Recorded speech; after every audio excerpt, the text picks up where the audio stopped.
Welcome to day two of the Hamilton Lugar School's sixth conference on America's role in the world, and today's first panel on the 9/11 Commission and the next 4 years.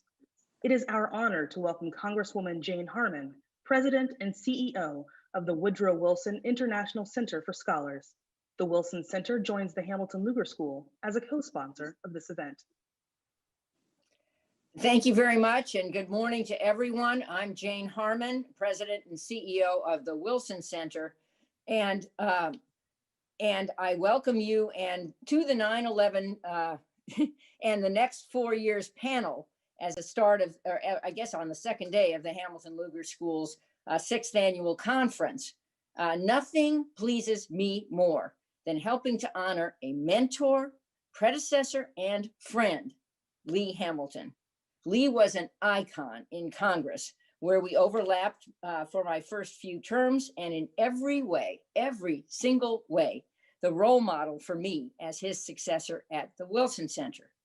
He and Nancy became good friends, and the center honored me and my late husband, Sidney, in 2005, along with Fred and Marlene Malik, before any of us had any real association with the Wilson Center. But our relationship doesn't end there. Lee's name is on the door, as we all know, of the fabulous Hamilton Lugar School of Global and International Studies at Indiana University, one of the largest international affairs schools in the country, and a leader in the study of languages, cultures, and perspectives shaping today's world. Today's program discusses Lee's central role in the 9/11 Commission and combating the ongoing threat against our country. As everyone on the planet knows, Lee co-authored the 9/11 Commission report, and he sat while he did that at the very desk I now occupy at the Wilson Center. His report, unlike so many others, has never gathered dust in the decade and a half following its publication.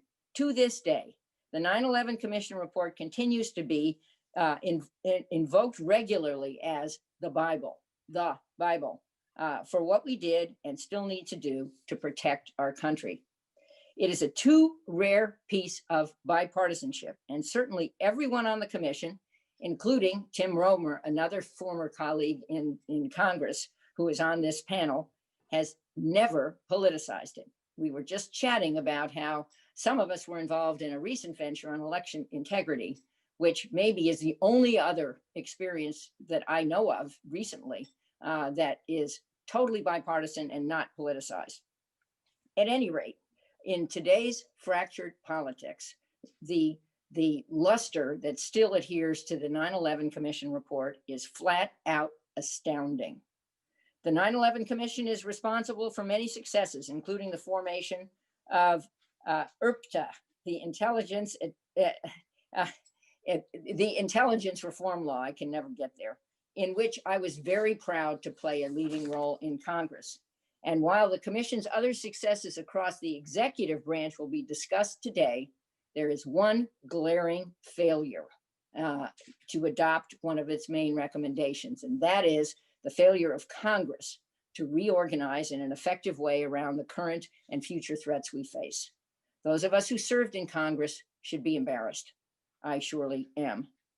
The Wilson Center has been blessed by Lee, but also, I'm almost done, by the moderator of this panel, Robin Wright, whom we share with USIP, the U.S. Institute of Peace. Robin's emails, which I get directly, are amazing and frequent, and she tells me what I think about many current issues in the world. Having reported for more than 140 countries on 6 continents, she knows everything, and especially about Iran. Read her latest stuff. Robin is a highly decorated journalist, a longtime writer for The New Yorker, and former diplomatic correspondent for The Washington Post. She's also one of the country's foremost authorities on the Middle East, Islamic extremism, and political and military dynamics in the Muslim world. She is the recipient of several awards, including the UN Correspondents Association Gold Medal for coverage of international affairs and Journalist of the Year by the American Academy of Diplomacy. And on top of all that, she is the loveliest and most loyal friend. So with that, it is my delight to honor Lee again and again and again, and to turn this panel over to my dear friend, Robin Wright, who will do an amazing job moderating it. Thank you, Jane. I'm humbled. Thank you very much. Welcome to everyone to this very important and timely panel. We have a dazzling array of panelists. Couldn't be better to talk about the most pressing issues faced by the world on the eve of a new president. I mean, can it get any more interesting? Because we have limited time, I am going to do very brief introductions of their incredible bios. I could spend the whole hour just reading their accomplishments. I'm going to do this in alphabetical order. James Clapper is the former director of national intelligence, the former director of the Defense Intelligence Agency. He's held several key positions in the US intelligence community and in the US military. He retired as a lieutenant general in the Air Force. Dan Coates is also a former director of national intelligence. He was a long-serving senator and congressman from Indiana.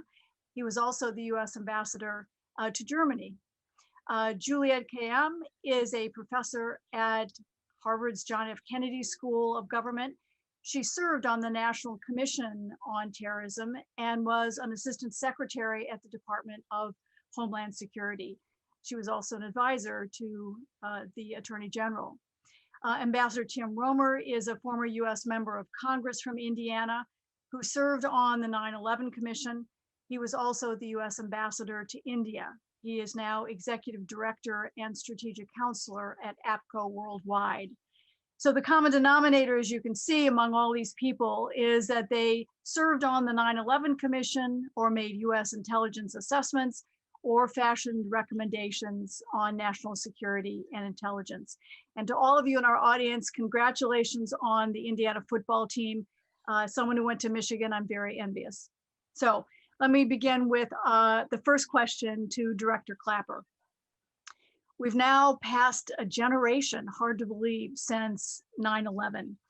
If you were DNI going into the new administration, what would you identify as the 4 or 5 biggest threats, whether by country or weapon or transnational trend to the US today?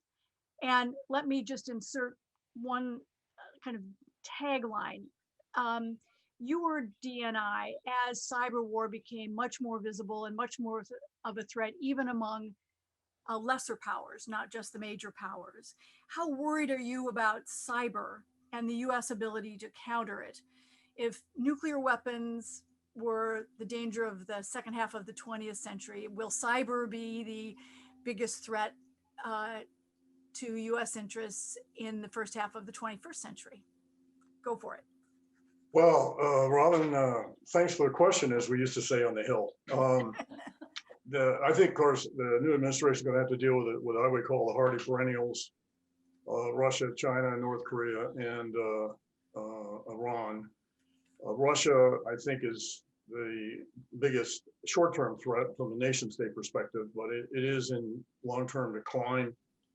And our greatest long-term threat, of course, I believe, is China. And we'll just have to do as we can with North Korea and Iran.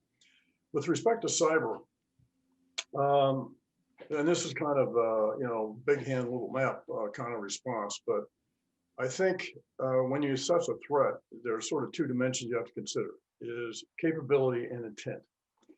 And the entities which pose the greatest cyber threat to us are, of course, Russia and China. But as nation states, they have vulnerabilities, which they understand just as we do. So the entities which have the greatest capability probably have lesser intent because of they understand what our retaliatory capability it might be. Conversely, those entities which have the most malevolent intent, non-nation state entities, terrorists, etc., have lesser capability. Now, over time, the non-nation state entities, the capability in the cyber realm will, increase. But right now, I don't view that because I think there is a degree of mutual deterrence, not as sophisticated as the nuclear deterrence has evolved over 75 years or so. but there is an underlying deterrence. Now, in practical terms, day to day, probably the greater concern is hacktivists, criminals, etc., and of course, particularly in the case of China, espionage. But cyber in and of itself is not a threat. It is the use by actors of cyber or that domain. What I think is a greater concern, frankly, though, in a transnational context, which poses a threat to the entire planet, is climate change, which has huge national security, national and international implications. And if the globe doesn't get its arms around climate change, and soon, it kind of transcends all the others. Right now, I believe, not to be melodramatic about it, we're in a bad place with respect to climate change. The Earth is heating up, and sea level is rising at a far greater clip than many anticipated. And things that we don't pay a lot of attention to, like the availability of arable soil, the availability of food, water, and energy, I think are going to be real problems, not just for the United States, but for the globe. Very well put. And we're going to actually talk a little bit about climate later with Ambassador Roemer. Thank you for that. So to Director Coates, you wrote in the New York Times recently about the dangers to democracy, and it was a very moving piece. You said, sowing salt in the earth of American democracy is a catastrophe well beyond simple defeat and a poison for generations. So let's step outside the United States and look at kind of the state of democracy around the world. What worries you most about the state or fate of democracy worldwide over the next decade, given the political trends of the past decade? Well, first of all, I did not write the headline of the New York Times piece. Many people misunderstood what I was trying to say based on the headline. But what I was trying to get across was the fact that there's been some fraying at the edges and maybe beyond the edges of democracies. There have been rising dictatorships around the world, and the United States, which is always looked at by the rest of the globe, both allies and adversaries, was the foundation of democracy. And it exercised the democracy that we hoped they would want to see as something far better than dictatorship. What we've seen in the last several years, and maybe 2 or 3 decades, the movement toward strong men running dictatorships and challenging democracy. And when they look at America, particularly today, and what's been happening going back several years, but starting in 2016 from the election standpoint, they see a very divided America. They see challenges to rights that were given to us in the Constitution, threats to that, and they see a divided nation that is not pointing the way to the future. And so there are challenges from the dictatorship side of the world, and those that are taking strong actions from top down instead of government by the people does pose a threat to America.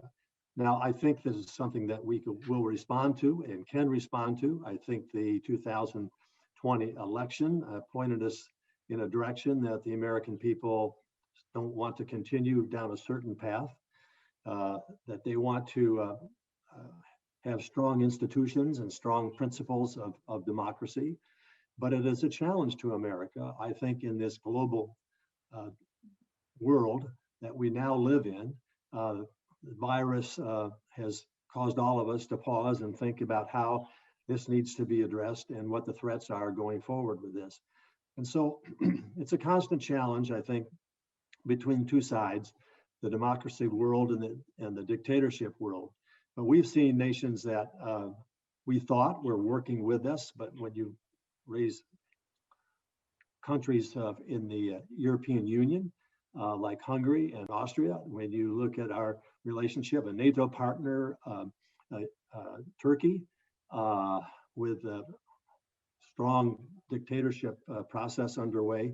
Some of our allies are being questioned, and people in those countries are questioning, is democracy the right way to go? Or can we deal with some of these problems and issues at home, poverty, unrest, and so forth, through the will of the people?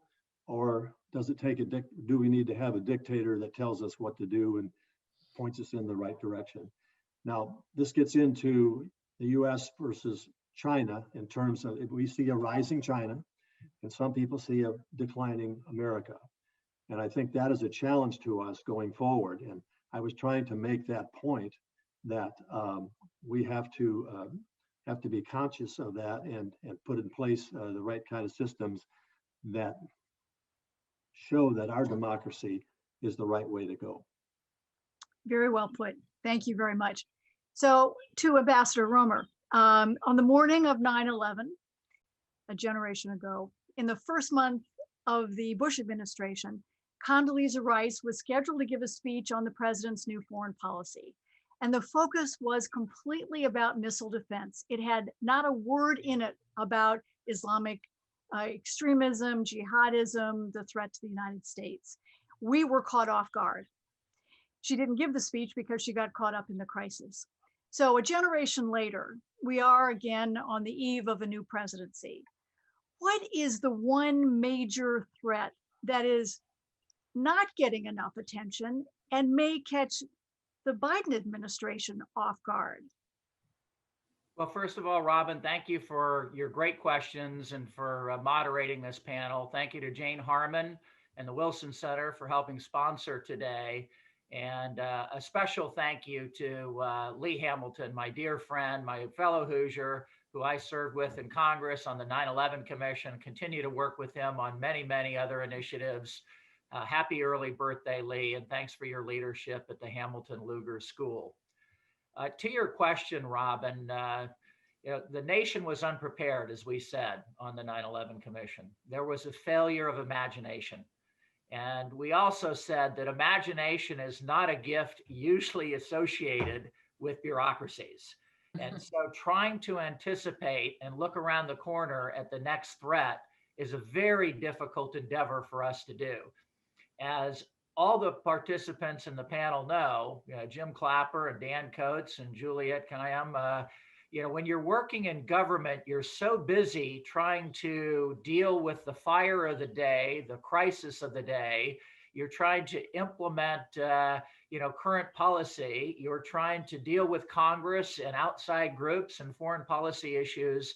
To look around the corner and spend time trying to do that is something that is very, very hard to get some policymakers to do. So your question, I think, is a very, very important one. What are some of the things that we need to try to look at? What would the Biden administration be thinking about now during the transition as the president-elect gets these presidential daily briefs and starts to better prepare his administration for this transition into governing? I think there are a couple things, Robin. One is something that I worry about. Maybe Juliette knows more about it, given her medical background and Homeland Security background, is the antibiotic resistance problem that could flare up in the future.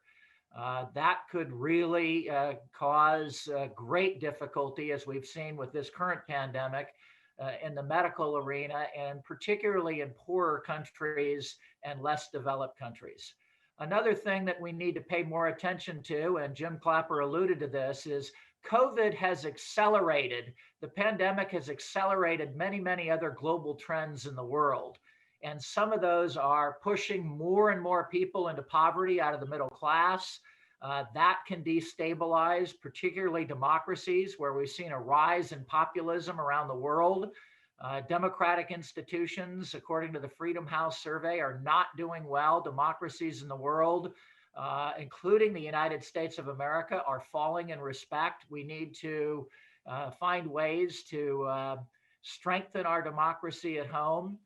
And the other fallout from COVID are things like climate change, which I think the Biden administration is going to prioritize. What are the individual fallouts there, like water shortages? we used to have on the Intelligence Committee when I served in Congress with Lee Hamilton and Jane Harman, we'd have a Global Trends 2035 report come out. And we'd try to look at the future and anticipate things that were going to cause problems for the United States.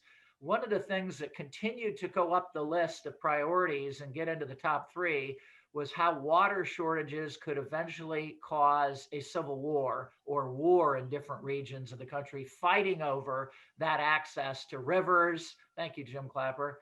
To rivers and water sources, clean sources of drinking water for communities in places that I served as U.S. ambassador, like India. This is beginning to be more and more of an issue with Pakistan, who they already have, a sensitive relationship with. So, and I guess I'd add just another one in. We tend to focus afterwards, after we've done something, on pandemics. Now we've gone through this pandemic. The intelligence community might, try to put more and more resources into the next pandemic. Maybe that's a good decision. I think there's no question we're going to have other pandemics that can come at us. But trying to make sure that we equalize our resources against all these different threats and don't go too hard into one while ignoring something like nuclear proliferation and terrorism that continues to be a threat to the U.S. with high risk if something bad should happen. Very well put. And it reminds me of the among foreign correspondents and diplomats, the rule of thumb is that diplomacy always gets overtaken by events on the ground, so that whatever your proactive agenda, sometimes you end up being reactive rather than proactive. So to Professor Kayyem, in the past generation, we've seen both the rise and fall of jihadi extremism. We saw the rise of ISIS, the fall of ISIS, but we've also seen the proliferation just generally across the world.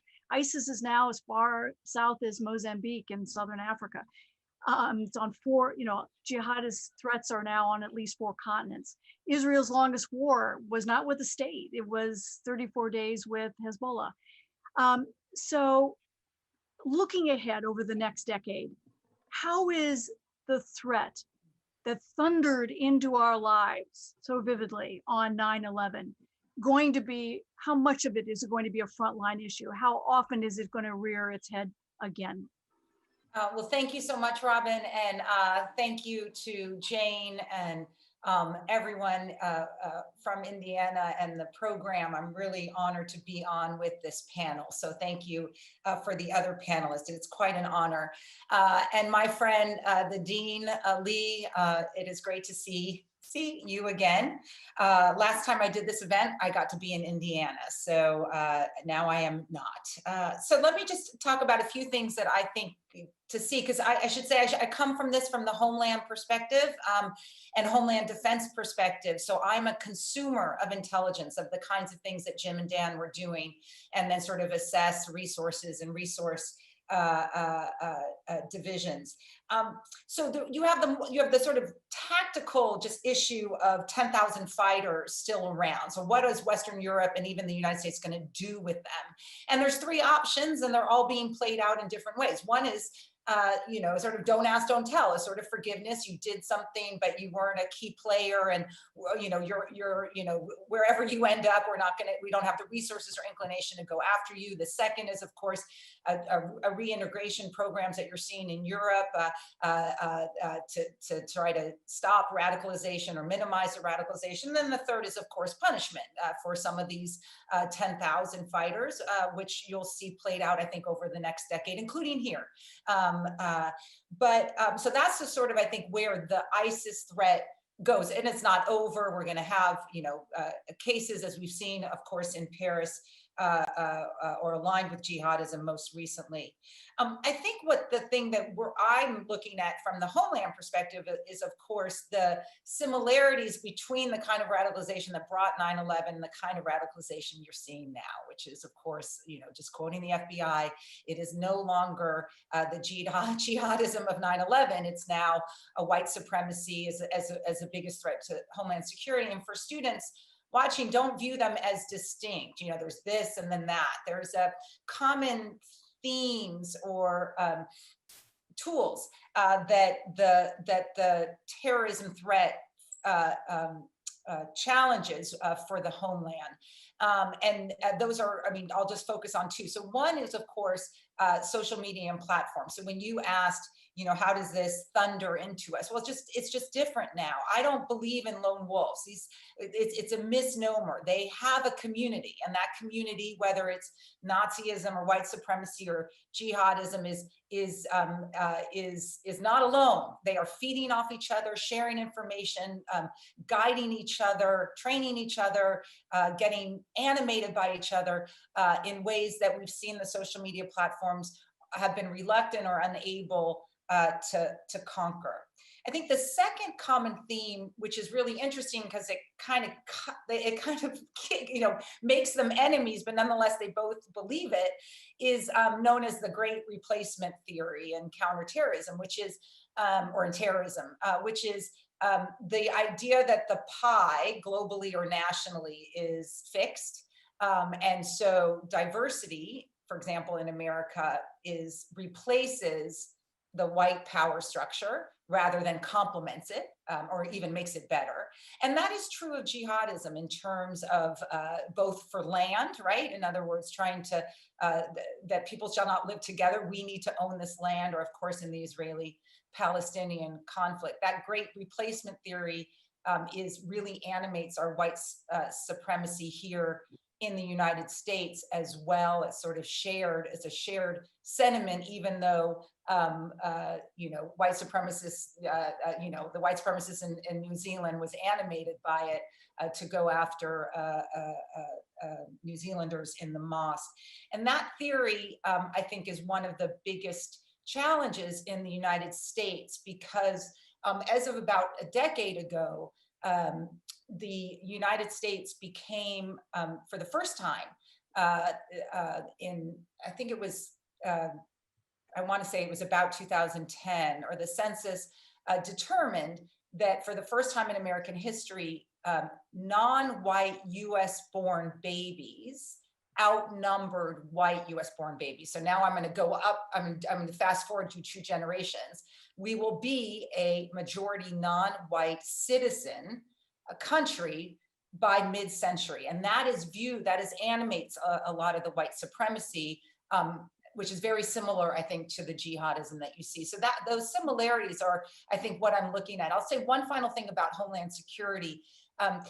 We saw, you know, came out of 9/11, the National Commission on Terrorism, the 9/11 Commission recommending some focus on it, then the reforms of the intelligence agencies that Jim and Dan and Tim were so involved with, and then you sort of had its course correction in 2005. It had been focused on terrorism, 2005 being Hurricane Katrina, when it became an all hazards agency. So if you ask me looking forward, the one thing I look forward to in the new administration is another pivot from it being solely a border enforcement agency, which is what we've seen in the last 4 years. I mean, really, in terms of the focus of what Homeland Security was, to one that actually begins to rethink and refocus on jihadism, on radicalization, on climate change, and of course on pandemics. Thank you, Juliette. So back to Director Clapper. You have been so outspoken and so eloquent about the threat from Russia. Looking ahead over the next decade, how much of a threat will Vladimir Putin's Russia be? He's going to be around now for, you know, potentially a very long time. How much of a threat to us as a nation, and just as importantly, to our national interests around the world, given that Russia over the past 4 years has been penetrating deeper and deeper into Europe, the Middle East, and North Africa. So game it out for us. How does this play out? Well, Putin, in my view, is a throwback actually to the Tsar era rather than the Soviet era. And he has this, you know, vision of a great Russia. And the only thing that legitimizes Russia's claim to great power status is, of course, their nuclear arsenal, which they are busy modernizing. And if it weren't for that, you know, we wouldn't be paying a whole lot of attention to them. But between the United States and Russia, you know, they are the possessors of over 90% of the nuclear weapons in the world. And I think he realizes all the other profound problems that lead you to the conclusion that Russia long-term is in decline. So when I say, you know, the greatest short-term threat is Russia, I guess I would define a short-term as long as Putin's around. He has very strong animus towards this country and everything it stands for. So whenever he can, and of course his other major weapon system, if you want to call it that, is information operations, which he's used to a fairly well, certainly did in 2016 and continues to do that. So the objective, of course, is to attack our democracy, drive a wedge between and among European countries and a wedge between Europe and us. And he does that to compensate for Russia's weaknesses. And for him, it's zero-sum game, I believe. So whenever he feels he's doing something to weaken us, that by definition strengthens him and strengthens Russia. So we're going to have to contend with that, I think, for particularly as long as he's around. But Russia is in decline, particularly with their demographics. They have the highest male death rate of any Western country. They have very high infant mortality rate, tremendous problems with drugs and alcohol, profound infrastructure problems, and most importantly, their dependence on a single dimension for their economy. That is what they can dig out of the ground, mainly oil. So their economy rises and falls depending on the vagaries of the price of oil. And I think he understands all that. And so what he does to try to compensate for it is to sustain a very large and capable nuclear arsenal. So Russia, by that definition, is the greatest existential threat to the United States from a nation state. And so we're going to have to deal with that for as long as he's around. But again, I conclude by saying the long-term threat is China. It's an interesting point. I was in Russia just on the eve of the last election for Putin. And despite the way, you know, Moscow has been transformed and how modern and glitzy it seems in parts, that you really feel the frailty of Russia and how vulnerable it is for all the bluster. So I think your remarks are very, very timely. Just to add to that, just to make the point and put Russia's economy in perspective, particularly in relation to China. Russia's economy is about the same size as Australia's. Australia has a population of about 26 or 27 million people. Russia has a population of about 145 million. So they're dwarfed by many other countries. And I think it illustrates, among other that and their demographics, it illustrates the long-term weakness of Russia and its decline. Indeed, I think it's comparable to Italy's economy, and Italy's economy is deeply troubled. Back to Director Coates. You are indeed a very prolific op-ed writer, and you wrote in the Washington Post recently about China, which is arguably the greatest military and economic rival of the US for the foreseeable future. The headline was, "There's no Cold War with China, and if there were, we couldn't win." A pretty stunning headline.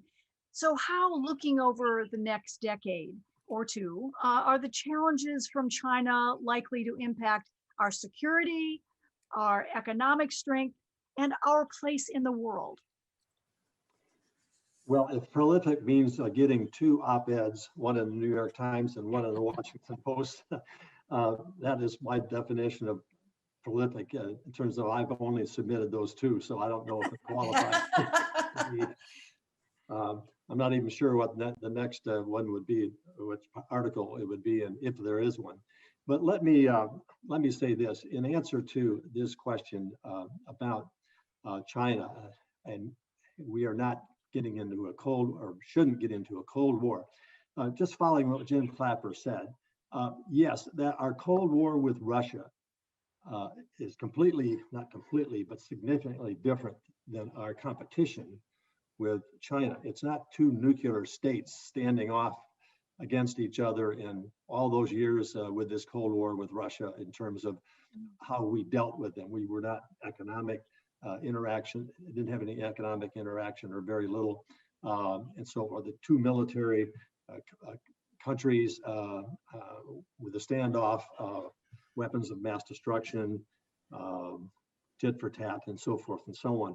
What I was trying to say there is that with China, we have to understand that China is on the rise. They are an economic competitor with us. They are, through their One Belt, One Road system, taking property positions and adding military to it in some cases in strategic places around the world.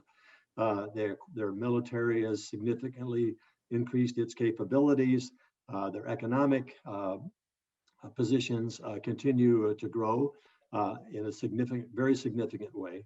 But we are very dependent with each other relative to trade. We are certainly in a better relationship, in a different relationship with China than we are with Russia. If you just take a look at the trade situation, we are working through this. We've been through a trade war, but it doesn't need to be called a war. The new Biden administration probably will make some differences in terms of how we go forward on that. With the Jim Clapper talked about the climate change. We have an interest with the Paris Accord coming with the new Biden administration. We have to understand that China is a major contributor to carbon emissions. And the Paris Accord says China doesn't have to do anything about that until 2030. That simply is not going to be helpful in trying to deal with climate change. We need to be in the same room, talking to each other about how we can go forward with this. China has the capabilities that when the Paris Accord started, they were demonstrated as an evolving nation and therefore exempt for doing anything about carbon. And they pour out coal-fired electricity and carbon on a daily basis like you wouldn't believe. So these are things we need to work together. What's just one example of what we need to work with China and keep relations with China, not in a Cold War standoff section. Now, with the military situation, China is not it has a nuclear capabilities, but it is not the kind of adversary that Russia is. There will be some incidents that we'll have to probably deal with. South China Sea was something that has been of real concern, but it didn't put us in a standoff position. What happens with Taiwan might be a change maker, but we don't know exactly what's going to happen there. But keeping those relations is important, I think, to dealing with global assets around the world. I might want to take just, if we don't get around to time-wise to the third issue, I want to say just a couple of things. First of all, Lee Hamilton, he's the model of what a member representing people of his state, a model of what it should be. He's the Mr. Smith goes to Washington. It's Mr. Hamilton went to Washington. But by going to Washington, he just didn't settle in Washington. Lee was back home every weekend. There wasn't a parade in his district that Lee wasn't in. There wasn't a barbershop that he didn't stop by and say, hey guys, what's happening here in this town? There wasn't a coffee shop that Lee didn't visit and sit down with the guys and gals and say, what do you need? What do you think about Washington? I just can't tell you how much respect Republicans and Democrats had for Lee Hamilton. He left a great legacy, and I know he's watching in case I didn't have the chance to say, Lee,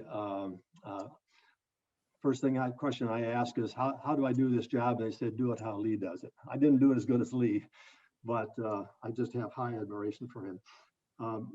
I mentioned about, I wanted to just say in response to Tim on the bio, when I was director, and I know Jim Clapper did this also, but we put a lot of emphasis on bioterrorism, using bio as a terrorist threat.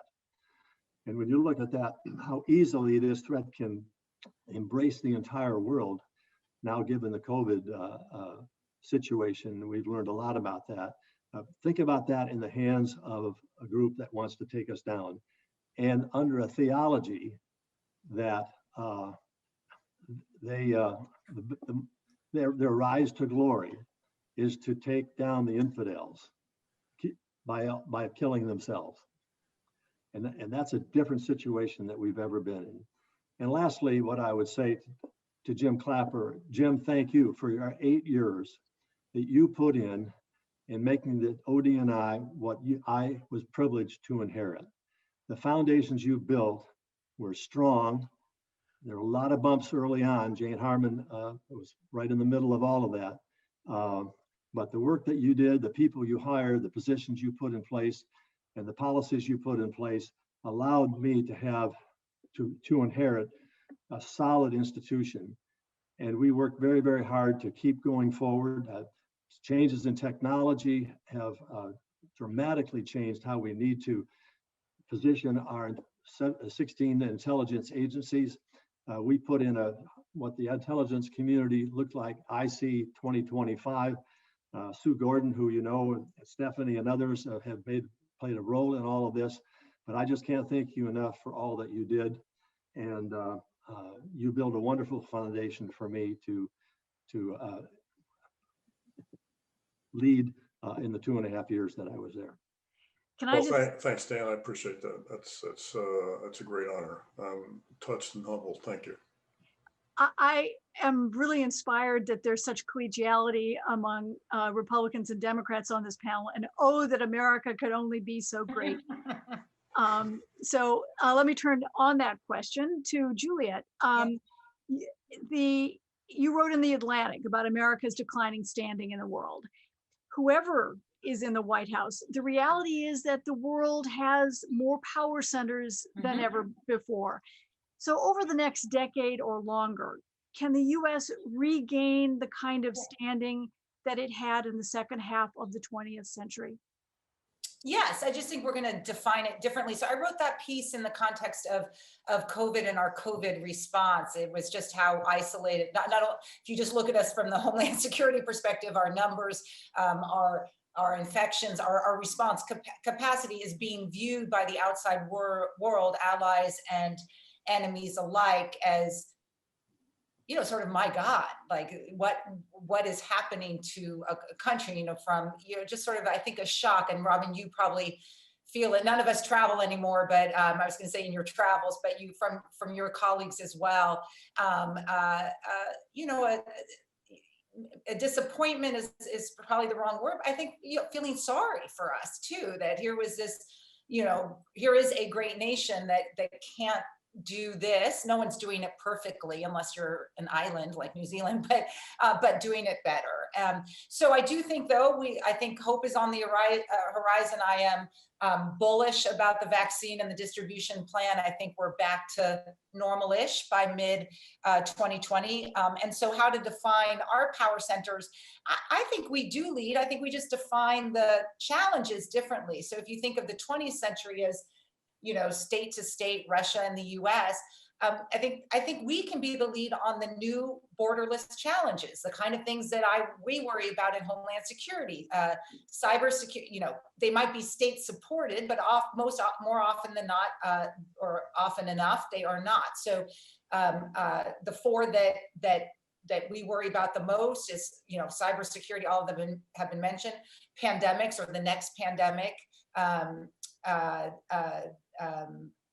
Terrorism and radicalization that I discussed. And of course, then all of us have now touched on it, climate change. If you think about, and climate change, not just in terms of mitigation, but how it will change the way that we live here, where we're allowed to live. And also something we often forget to talk about is military readiness. Our Navy is impacted by this, our Air Force in terms of tornadoes and hurricanes is impacted. And I think we can take the lead in terms of our convening capacity to get international agreement amongst well-meaning nations to deal with these borderless threats. So I'm pretty excited about this potential to redefine what, with all these different power bases, comes at the same time different kinds of threats. And I'm excited about the prospect that we can actually lead, I hate to say coalition of the well-meaning in this stage, who want to deal with these different kinds of threats because they impact each nation and their citizens. So, hope springs eternal. The alternative is unbearable. That's my theory. That's my motto of 2020. As we enter our dark winter, we all need a little bit of hope. Yes, So exactly. thank you for that. So Ambassador Roemer, you were ambassador to India, which has suffered, like China, some really horrendous daily living challenges with smog and pollution, carbon emissions, and so forth. President Biden intends to rejoin the Paris Climate Accord as one of his first acts in foreign policy. But what else does the United States have to do over the next 4 years to deal with this myriad problems that we are seeing, whether it's with the increase in wildfires in our own West or the tropical storms in the South? What more do we have to do as leaders on this issue now that we're back in the game? What specifics can you recommend? Well, great question, Robin. And let me first come back to something that Dan Coates and Jim Clapper were talking about, and that's leadership at the DNI. Having helped write the legislation to create the Director of National Intelligence position while I served on the 9/11 Commission, a couple things we really stressed that would make that position successful. We hoped it would have budgetary power because Washington responds to money and money alone and budgets. We hoped it would have fire and hire possibilities and potential so that you could make long-term decisions to move people around. But we also stress things like that person needs to stay in the job, not for 6 months or a year, but for a long period of time to really stabilize the position, have a good relationship with the Defense Department and the White House, and implement and execute on things.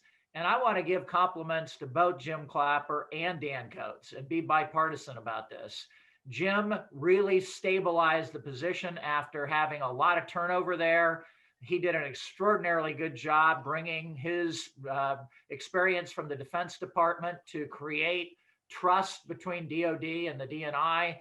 And Dan Coates, of course, his experience in Congress and as an ambassador, he didn't politicize the DNI. He didn't try to politicize information at the DNI. He took it right up the middle and tried to help with policy. So we've had two very respected leaders in that position, something the 9/11 Commission said was essential for that to get off the ground and start to be effective in coordinating the 16 or 17 different disparate intelligence agencies that DNI was supposed to provide leadership and strategy and budgetary authority for.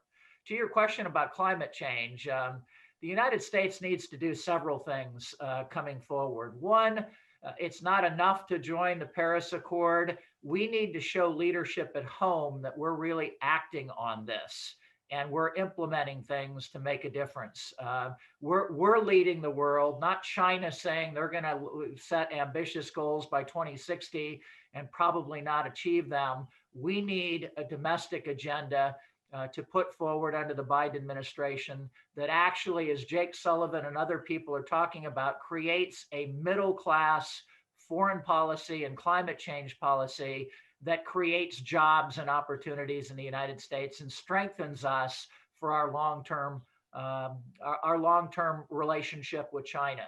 Secondly, Robin, we need as diplomats to do this differently. We can't have our highest diplomats come into countries like India and pound the podium and say, you guys must do the following things here in India to abide by climate change standards. That backfires on us. That is the United States coming in and dictating to other countries what they should be doing. We don't like that when it happens here. I found in India, it was much more effective to go and have private meetings, travel in India, see what's going on there, that pollution is killing children. It's increasing the asthma rates. It's increasing the cost to the government for healthcare, and talking to the Indians about recognizing this problem. What can they do internally and with the United States to address the rising costs on their society about this problem? And they're much more willing to act and cooperate with us when they see it in their interests. Mr. Modi is also very keen to work on this issue. He sees some of the long-term benefits, both for the economy and for the health of the Indian people. And lastly, I just make the point that while we've heard a lot of emphasis on this panel about China and Russia, those are two critically important countries, I would encourage the Biden administration to also look beyond that. There's an article in this morning's Financial Times that Biden might create a czar to Asia. Now, I don't know that czars ever work, but continuing this pivot to Asia for the United States and emphasizing countries like India and our powerful democratic relationship with them, Indonesia, Japan, South Korea, Australia. We've created a quad with Australia, Japan, India, and the United States on the Indo-Pacific to counter some of China's rising power in the South China Sea and the Indo-Pacific. Those types of relationships, rather than big multilateral ones, when we can focus on 3 or 4 countries and implement and execute on defense and strategic geopolitical convergence on those issues, we have a chance to make a difference in a 4-year term and actually, start to change things. So, this folds into, I think, the Biden administration's emphasis to revitalize American alliances around the world. Don't just focus on Russia and China. Look at some of these other alliances that can truly strengthen democracy, our geopolitical interests in the world, and our strength at home, and explaining to people where I'm from in Indiana that foreign policy and defense policy matters to people in America. And here's why. Here's why we're changing things. Here's why we're focusing on our domestic economy to make us more powerful in the world at large. Well, you 4 have done so very much in helping educate Americans on these pivotal issues. We only have a few minutes left, and I do have to take questions from the audience, and I have one, and I open it up to whoever wants to answer it. This is from Alex Masick. He asks, what is the largest threat that the United States faces from Iran, whether it's the development of nuclear weapons or its close relationship with Russia or something else? Who would like to tackle that? Jim? Well, I'll start if you like. Sure. I think, first, Iran does not pose an existential threat to the United States. It is a regional threat, no question about it. And for me, the primary concern is their support to other groups like Hezbollah and people like that, and particularly their missile program. So I think they pose a major threat in the region. They are a source of instability in the region, but they don't pose an existential threat to the United States. I think they have, they're using, somebody may take issue with this, but I think they're using the nuclear business as a form of leverage. I don't really think they're seriously committed to a bomb or a nuclear weapon. I mean, the Ayatollah has long eschewed that. I do think they do it to get attention and leverage, particularly given their extremist economic situation. Juliette, did you want to weigh in on that? The Biden administration has said it's going to rejoin the nuclear deal that the Obama administration signed, as did 5 other major powers in 2015.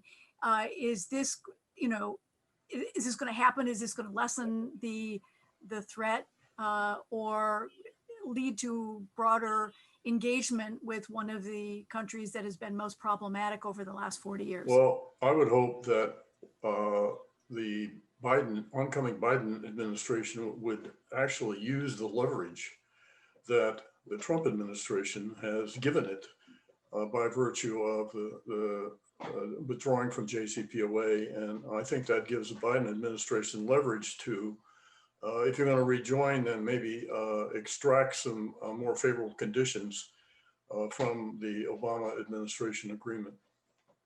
I agree with that. I mean, I think that's right. I think the harder issue in some ways is going to be with the allies, with our allies. Is just there's just a reliability issue that the Biden administration is going to have to deal with, is sort of with our allies, which I think is the legacy of the Iranian deal withdrawal. Because as Jim says, I think we can relatively easily get back in, if not get back in better. But I do worry about that reliability issue, which has been challenged in intelligence and in law enforcement and in all sorts of areas. When you say allies, I think you need to help the students understand you're talking about Israel and Saudi Arabia, basically. And also the Europeans. I mean, I think Well, that yeah, the P5 P5, yeah, construct, exactly. as well.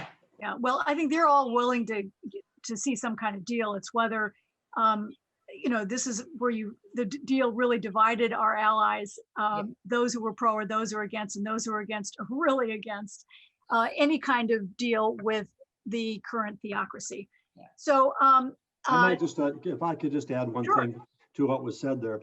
There's some things happening right now, which we are reading about and hearing about on the news relative to incidents that are happening in Iran. an assassination, you mean? Well, and a whole number of things there. And in terms of, I think we have to, at the immediate time here, think about how this could go wrong, potentially go wrong, and have an impact in terms of just simply saying, okay, let's just reopen the idea of the JCPOA. We might need to make some changes to it and see if we can negotiate with Iran.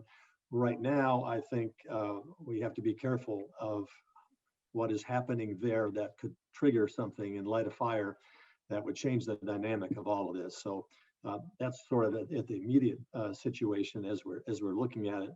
But clearly, there have been attacks against Iran that they might want to seek revenge in one way or another. And if it gets out of hand, and with the turmoil in the Middle East, potential turmoil in the Middle East, we have to be careful about that. Yeah.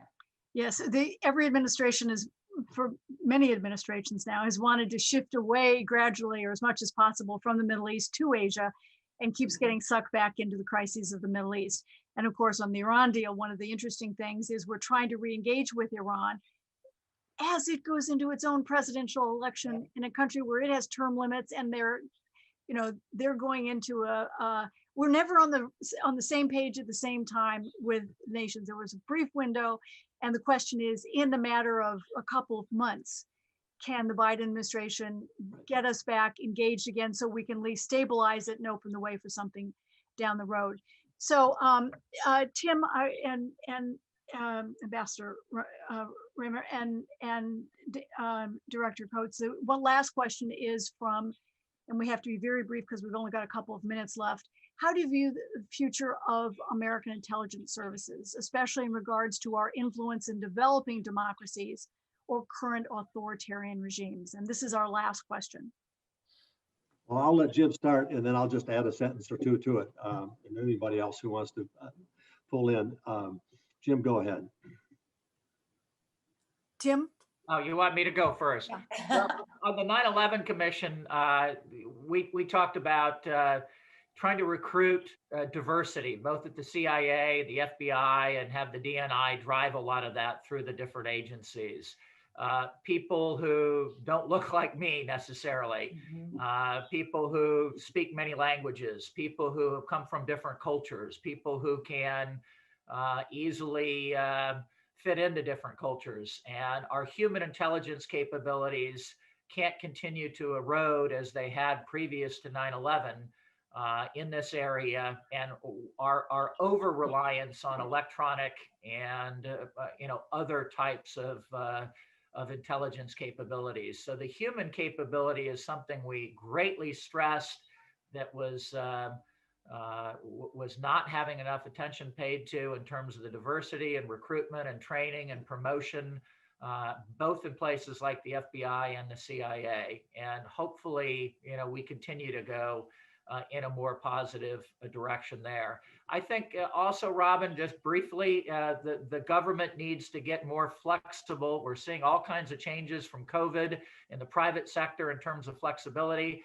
we can't just recruit new young people into these services and expect them to be in government service for 40 years. We have to see them come in for a while, bring their technological capabilities and their expertise, and then maybe go into the private sector, learn more things, come back into government service, and not have that be so difficult to do as it currently is.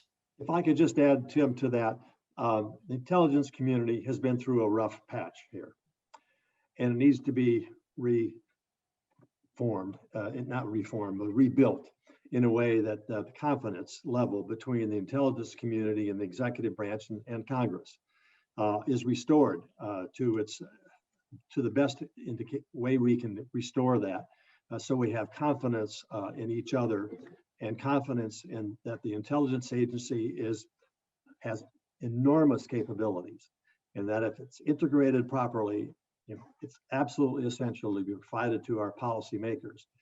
We've had some tough things to go through here in the last couple of years or more, but we have the capabilities to get back to what the intelligence community is best at, and we're the best in the world, and we can always be the best in the world, but we need to have that coordination and cooperation between the branches of government. Unfortunately, we've run out of time. This has been an exceptional and a candid conversation, very helpful in kind of thinking through what happens next. I want to thank Jim Clapper and Dan Coates and Tim Roemer and Juliette Kayyem. And I want most of all to thank Lee Hamilton for his incredible thoughtfulness and generosity and collegiality throughout his life. I remember when I was at the Wilson Center, every day he had a table where anyone at lunchtime, where anyone could join him, the interns, the library staff, the fellows, and one of the most meaningful experiences of my life on a political note was sitting with him on the day of the election in 2016 and talking about American elections and what it's like to run and what it takes. And he's just an exceptional human being who's had an imprint on so many people's lives. So we all wish you the happiest birthday, and we all send many thanks for everything you've done for the nation and for us as individuals. So thank you all for participating, and happy birthday, Lee. Yes. We love you, Lee. Happy birthday. Thank you, Happy Lee. birthday.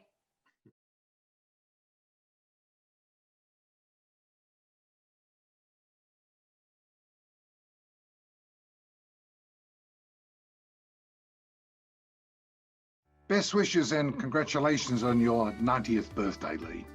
It has truly been an enormous honor to have you on the faculty at Indiana University and as the co-namesake of the Hamilton Lugar School of Global and International Studies. On behalf of all of us at IU, I want to wish you again a very happy birthday and to express our deepest appreciation for your enormously distinguished service to our state and our nation. Congressman Hamilton, all of Indiana University Bloomington wishes you the happiest of birthdays. The world has never needed your wisdom, presence, or spirit more. Your commitment to bipartisanship and the wise and honest ways in which you've carried out and continue to carry out your duties are an absolute model for our students and for me personally. You show them in word and deed what it takes to be a thinking citizen of a great democracy. Thank you for serving with such integrity and distinction. Come in. Thank you Hi, for hello. showing each new generation how to Hi, Steve, breathe it's Lee. fresh life into the conversations that self-governance requires. And thank you for sharing your wonderful self with our university. Happy birthday, Lee. Hi, I'm very proud to join with the Indiana University community to wish Lee Hamilton a very, very happy birthday. Lee, I just want to thank you for three things. One, serving on the 9/11 Commission, you taught us all about working across the aisle effectively to get laws passed and put our country in a more secure position. Thank you for that lesson. Secondly, you got involved in my Democratic primary when there were a lot of other candidates in the field and taught me to get involved in a good fight, even though you use capital and it can be costly at times. I hope you don't regret that decision. Thank you for that lesson. And thirdly, you taught me, and serving with you in Congress, to put country before party and put our Indiana interests front and center to help our citizens. So thank you for these lessons. Wish you a very happy birthday. We love you, and Godspeed. Happy birthday, Congressman Hamilton. Working for you the past 3 years has been the greatest honor of my college career. You've been an incredible mentor to me, and I'm so grateful for your kindness, your encouragement, your wisdom, and your sense of humor. Happy birthday, Lee. I wish you all the best. It was an honor working for you, and I'm grateful for all you did for me to get me out of prison.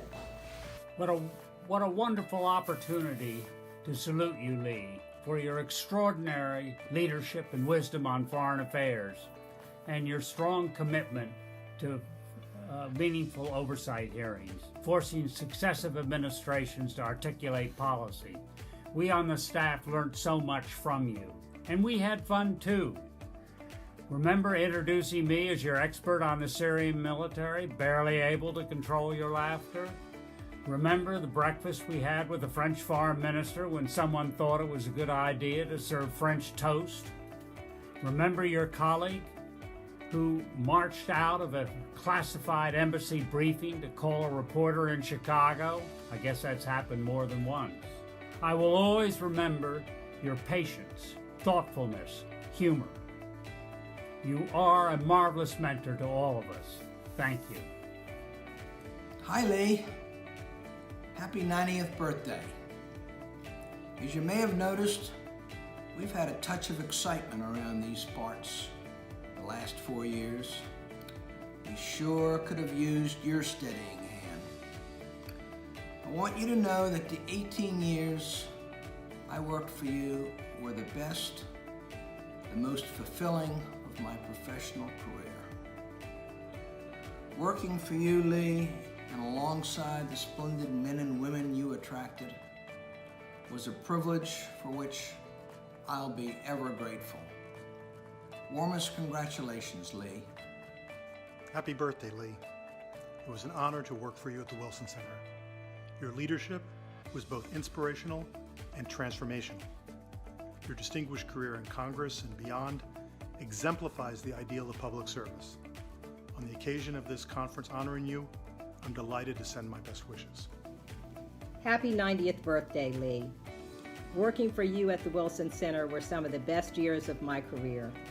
You led our center with such dignity, honesty, and compassion.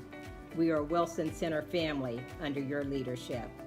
And on this special day, your 90th birthday, I hope that you realize how much you mean to all of us. You deserve a happy birthday, and I'm glad I'm able to say to you again, happy 90th birthday, Lee. We love you. 34 years ago, you came to IU to speak to a fledgling group of college Democrats led by yours truly.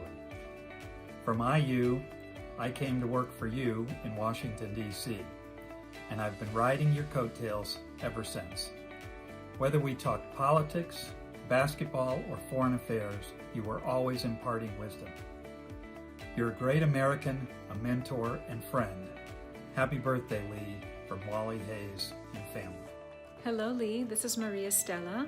I wanted to wish you a very happy 90th birthday. You are one of the most inspiring leaders I have ever met, and I was very blessed to have you as a mentor and an example of true leadership and what it means to be a good human being in the early part of my career. I will never forget you, as anyone at the Wilson Center who worked under you still says, anytime we meet each other, we say what an amazing person and mentor you were to us. I wish you every happiness in the world for your upcoming 90th birthday and all good blessings, good health. And I hope one day, if it works out, we can see each other again. Happy birthday. Hi, Lee. It was such an honor to work for and with you for 11 years at the Wilson Center. I was always grateful we still had a great working relationship even after my Terps beat your Hoosiers in the 2002 college basketball championship. Seriously though, you really are and have always been such an inspiration to me, and I wanted to wish you a very, very happy 90th birthday. Lee, in 3 years working for you, I learned so much about leadership, ethics, and service. You've set such a wonderful example for all of us throughout your career, and it's one I reflect on whenever I have to make an important decision. Wishing you the happiest of birthdays from one Hoosier to another. Happy 90th birthday, Lee. For more than 40 years, you served our great state and our nation in the United States House of Representatives, rising to the rank of chairman of the House Foreign Affairs Committee and the House Committee on Intelligence. When you left the House, you didn't stop serving our nation. In fact, you helped us wrestle with some of the most challenging and consequential foreign affairs issues and homeland security issues of our time. Thank you for all your service. You continue to serve, Lee, as you train that next generation of leaders at Indiana University. I'm grateful on behalf of the state of Indiana. Hoosiers are grateful for your service. Our nation is grateful. God bless. Lee, Dan Coates here. When I was elected to the Congress in 1980, I asked people, how do you really do this job well?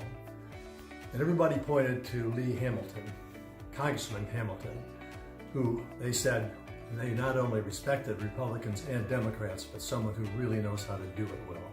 So it wasn't just in Washington, in terms of Lee's leadership over so many years, it was also looking after the people back at home.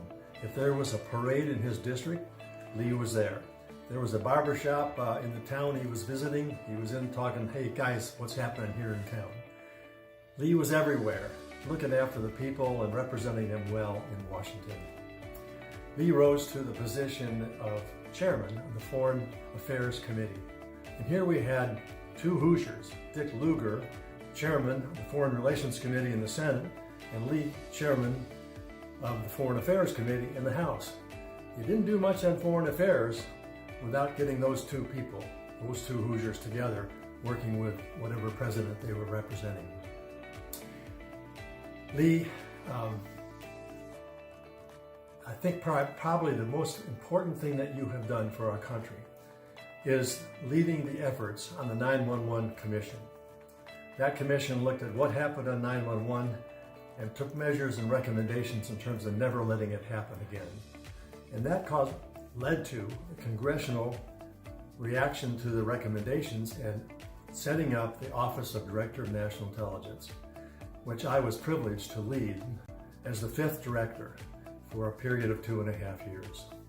Without your efforts there, our country would not be as safe as it is now from terrorist threats. And we would not have the integration of our 17 intelligence community agencies like we didn't have before 9/11, but thanks to your recommendations and the Congress implementation and the work of former directors, we integrated that process. And my motto to all of our people has been seek the truth and speak the truth. And that's what we tried to do in the benefit of this country and keeping our people safe. Happy birthday, Lee. Thank you for all your service to our country, to our state, and to the world. And thank you for being who you were and who you are. 90th birthday. What a great, great legacy.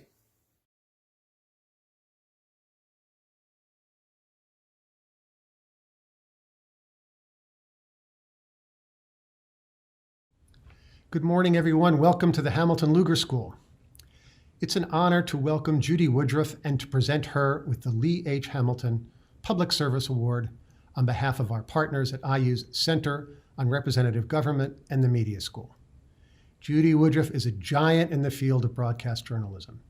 As anchor and managing editor of the PBS NewsHour, she sets the standard for analytical, civic-minded, and determined reporting at a time when it's never been more important or more challenging. Judy Woodruff has reported on many of the most consequential events of our times, from the 9/11 attacks to the wars in Afghanistan and Iraq, and very movingly on the pandemic. She's covered the White House and presidential elections and moderated presidential debates. She's a mentor to young journalists through her work with the International Women's Media Foundation. Previous recipients of this prestigious award include Ms. Woodruff's former colleague, the late Jim Lehrer, and David Sanger, Maggie Haberman, Bill Whitaker, and other leaders in the field. Judy Woodruff, congratulations again on this award. She'll moderate a conversation with former Secretary of State Madeleine Albright, my former boss. It was while traveling with the Secretary that I met my future wife, Elaine Monahan, then the Reuters State Department correspondent, and now on the faculty of the Media School. Madam Secretary, we're thrilled you could join us. And they will be joined by former National Security Advisor for President George W. Bush, Stephen Hadley. He and the Secretary often share the stage and work together on foreign policy projects, just one example of his trademark collegiality and bipartisanship. Thanks to all three for joining us today.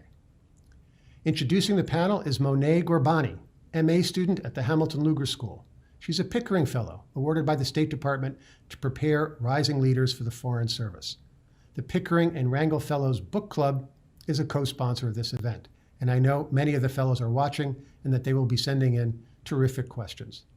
Now, Monet, over to you.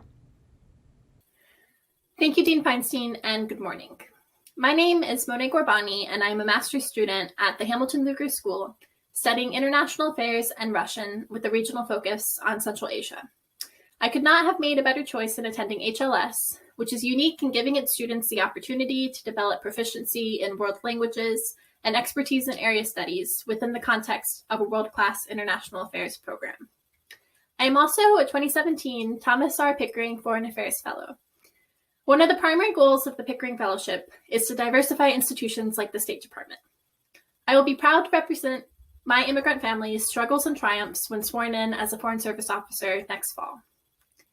Today, we're joined by Dr. Madeleine K. Albright, a professor, author, diplomat, and businesswoman who served as the country's 64th Secretary of State, becoming, at that time, the highest-ranking woman in the history of U.S. government. From 1993 to 1997, Dr. Albright served as the U.S. Permanent Representative to the United Nations and was a member of the President's Cabinet. In 2012, she was awarded the Presidential Medal of Freedom, the nation's highest civilian honor. Joining Dr. Albright is the former National Security Advisor, Stephen J. Hadley. Mr. Hadley is a principal of Rice, Hadley, Gates, and Manuel, LLC, board chair of the United States Institute of Peace, and an executive vice chair of the board of directors of the Atlantic Council. During his professional career, Mr. Hadley served on a number of corporate and advisory boards, including the National Security Advisory Panel to the Director of Central Intelligence, the Department of Defense Policy Board, and the State Department Foreign Affairs Policy Board. This panel is sponsored by the IU Center on Representative Government, the IU Media School, and the Pickering and Rangel Diplomacy Book Club. Thanks to each of these groups for helping to make this conversation possible.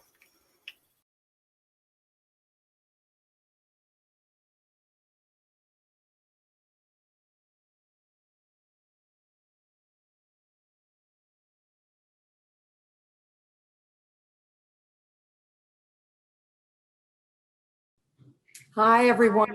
It is great to be with all of you. I'm Judy Woodruff, and just so honored to be part of this program.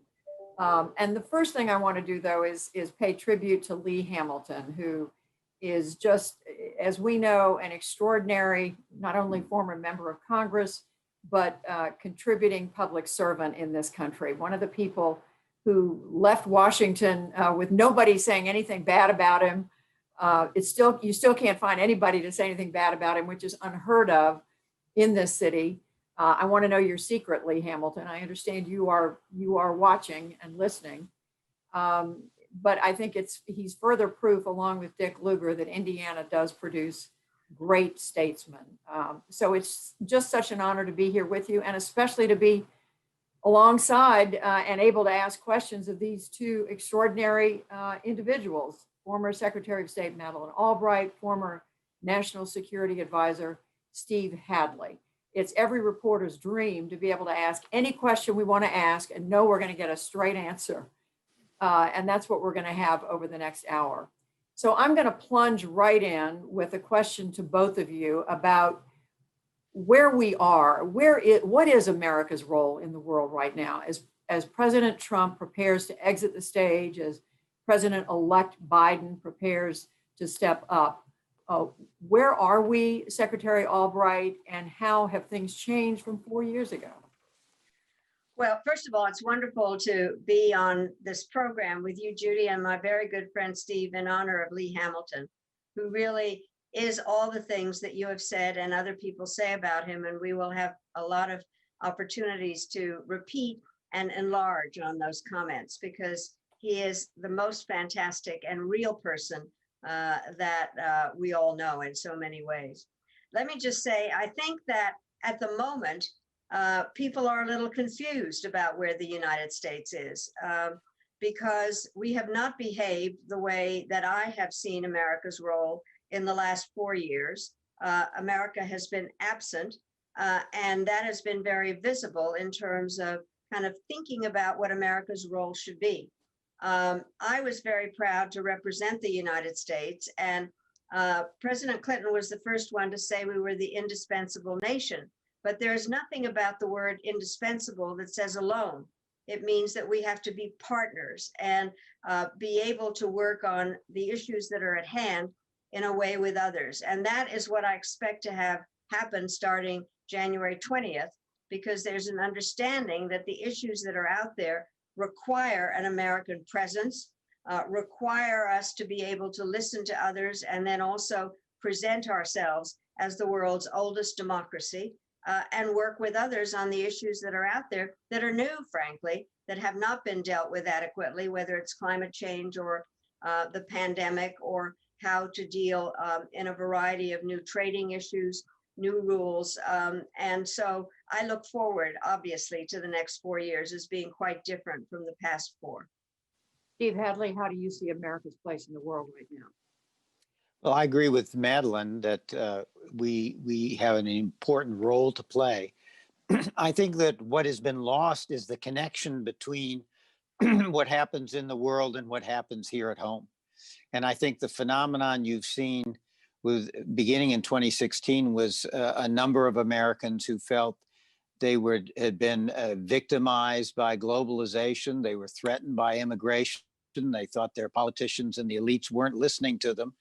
And they thought that America's role in the world was all cost and no benefit for the United States and for the American people. And I think what we've got to do is reconnect the American people to America's role in the world, show how it benefits them from a standpoint of prosperity and security. But I also think we're going to have to address some of these problems and some of these grievances here at home. We've got work to do in terms of solving some of our own social problems, show that our politics can work, getting our economy back in order to produce inclusive growth. If we do those things, I think it'll give the American people confidence, and they will be willing to hear an argument once again about why American leadership in the world is very much in America's interest. It will also, at the same time, give us a strong platform from which to lead effectively in the world. But we've got the link between the domestic and the international is closer now than probably it's ever been. And we need to address both aspects of the problem. So I want to ask both of you about what is coming. But the first thing I'd like to do is ask you both to comment briefly on the team that Joe Biden has announced. His choice for Secretary of State, Tony Blinken, his choice for National Security Advisor, Jake Sullivan, and the others. We don't know his proposed nominee for defense yet. We're waiting on that. But what do you make of it so far, briefly, Madeleine? Secretary Albright? Well, I think that it's a very good team in terms of their experience, their knowledge, their capability of dealing with some of the issues that have come up. And by the way, I fully agree with Steve in terms of the importance of the domestic agenda, which is why in talking about the team, it is important to look at the other parts, particularly of the economic team that was announced, and others that are being talked about, because all the people are the kind that have also political experience in understanding the interaction of domestic and foreign policy. And interestingly enough, many of the foreign policy team are people that worked with Senator Biden at a time that executive legislative relations were key to a lot of activity. And so they understand that relationship. And so I am very obviously positive about the team. By the way, I just would like to say I'm not speaking for the team. And so I know all of them, I think, and I look forward to the others being announced. And they do, in fact, in many ways reflect what President-elect Biden's been talking about, which is to have the team reflect what America looks like, and especially given the comments that Steve made. So I think that that is a very important element now. Steve, what is your observation about this team? And if you could, I mean, if you would, there's a lot of conversation right now about how much emphasis there should be on diversity in this team. We haven't heard who the defense secretary pick is yet, but clearly that's part of the conversation. Weigh in on that. I agree with Madeleine. I think it's a very good team. Some people say it's the revisiting of the Obama team. I think it misses the point. These are all people who have a strong personal relationship and experience working with and for President-elect Biden. They are his team, and that's the most important thing. Secondly, I think they are a team. These are a group of people who know one another, have worked together, respect one another, and will be able to resist the pressures that occur once you get in office. You know, the bureaucracies that these people have a tendency to sort of try to pit the leaders against one another. It's a very destructive thing. And I think these group of people, because of their relationships and experience working with one another, can resist that. I think you can have diversity and competence and a team that is cohesive and that has the confidence of the president. And that's what they should be striving for. Secretary Albright, You're not going to call me that, are you? All right. All right, I'll call you Secretary Madeleine Albright. How about that? But what do you see as the biggest headache for this administration? There's so much, we're going to be talking, I want to ask you about the Middle East, of course, about China, Russia, and anything else, climate for sure. But what do you think is going to be occupying most of their time over the next 4 years? Well, I do think that most of it will be spent in many ways of what Steve said of making foreign policy less foreign and explaining the domestic roots of it. And I do think that being that we are in the center of America, thanks to Zoom and Indiana, and understanding how foreign policy does have to be explained everywhere. I used to love, when I was in office, I did travels with Maddie, and I really did very much try to make foreign policy less foreign in that way. So I do think that's going to be important. But at the same time, it has to make clear to our foreign partners that we understand their domestic policies and how they operate, and so need to have a much larger view. I think we are going to be dealing with every conceivable issue. And I do think that we need to discuss how, in fact, the new administration is going to deal with an awful lot of the technological innovations that have taken place, and how public diplomacy works, and what the role of information is, and how generally that we are in a new era. As has been mentioned, I do teach and I talk about to my students about the fact that it's not going to be status quo ante. It is going to be adapting to the issues that are out there now that require international cooperation and require some very sophisticated technological knowledge, and a question about how laws operate in democracies, and then how to deal with the authoritarian regimes that are out there and not befriend them and excuse them. So there's a huge agenda across the board on the issues that you already mentioned, and then these additional ones.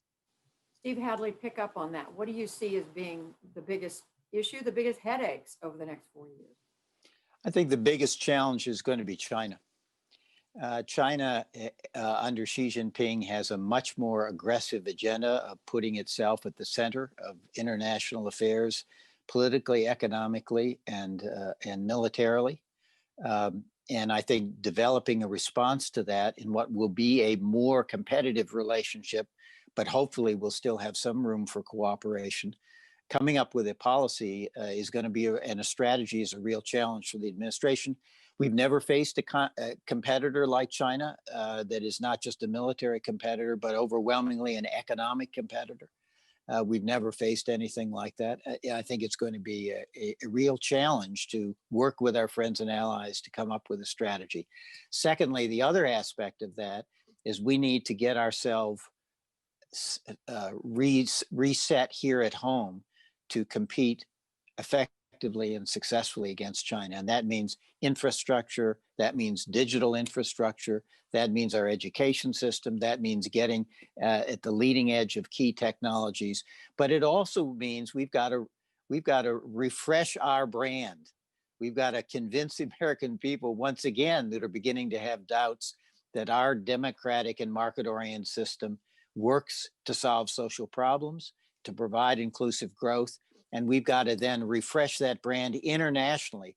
So once again, the United States is admired and emulated abroad, because the Chinese have a different authoritarian state capitalism model that has a lot of attraction for people. And our brand, quite frankly, and our model doesn't look so good these days. And so we've got work here to do at home to reposition ourselves, to be in a position to lead effectively globally, and then to manage what is going to be a very challenging relationship with China. Secretary Albright, what about that? Because the Trump administration surely has accelerated, I think somebody described it as a confrontation, worldwide confrontation of China's technology, its military, diplomatic expansion. Do you think the Biden administration should continue this? How should the Biden administration pick up the baton, if you will, with regard to China? Well, I think that what is clear is that China will continue to be the major issue.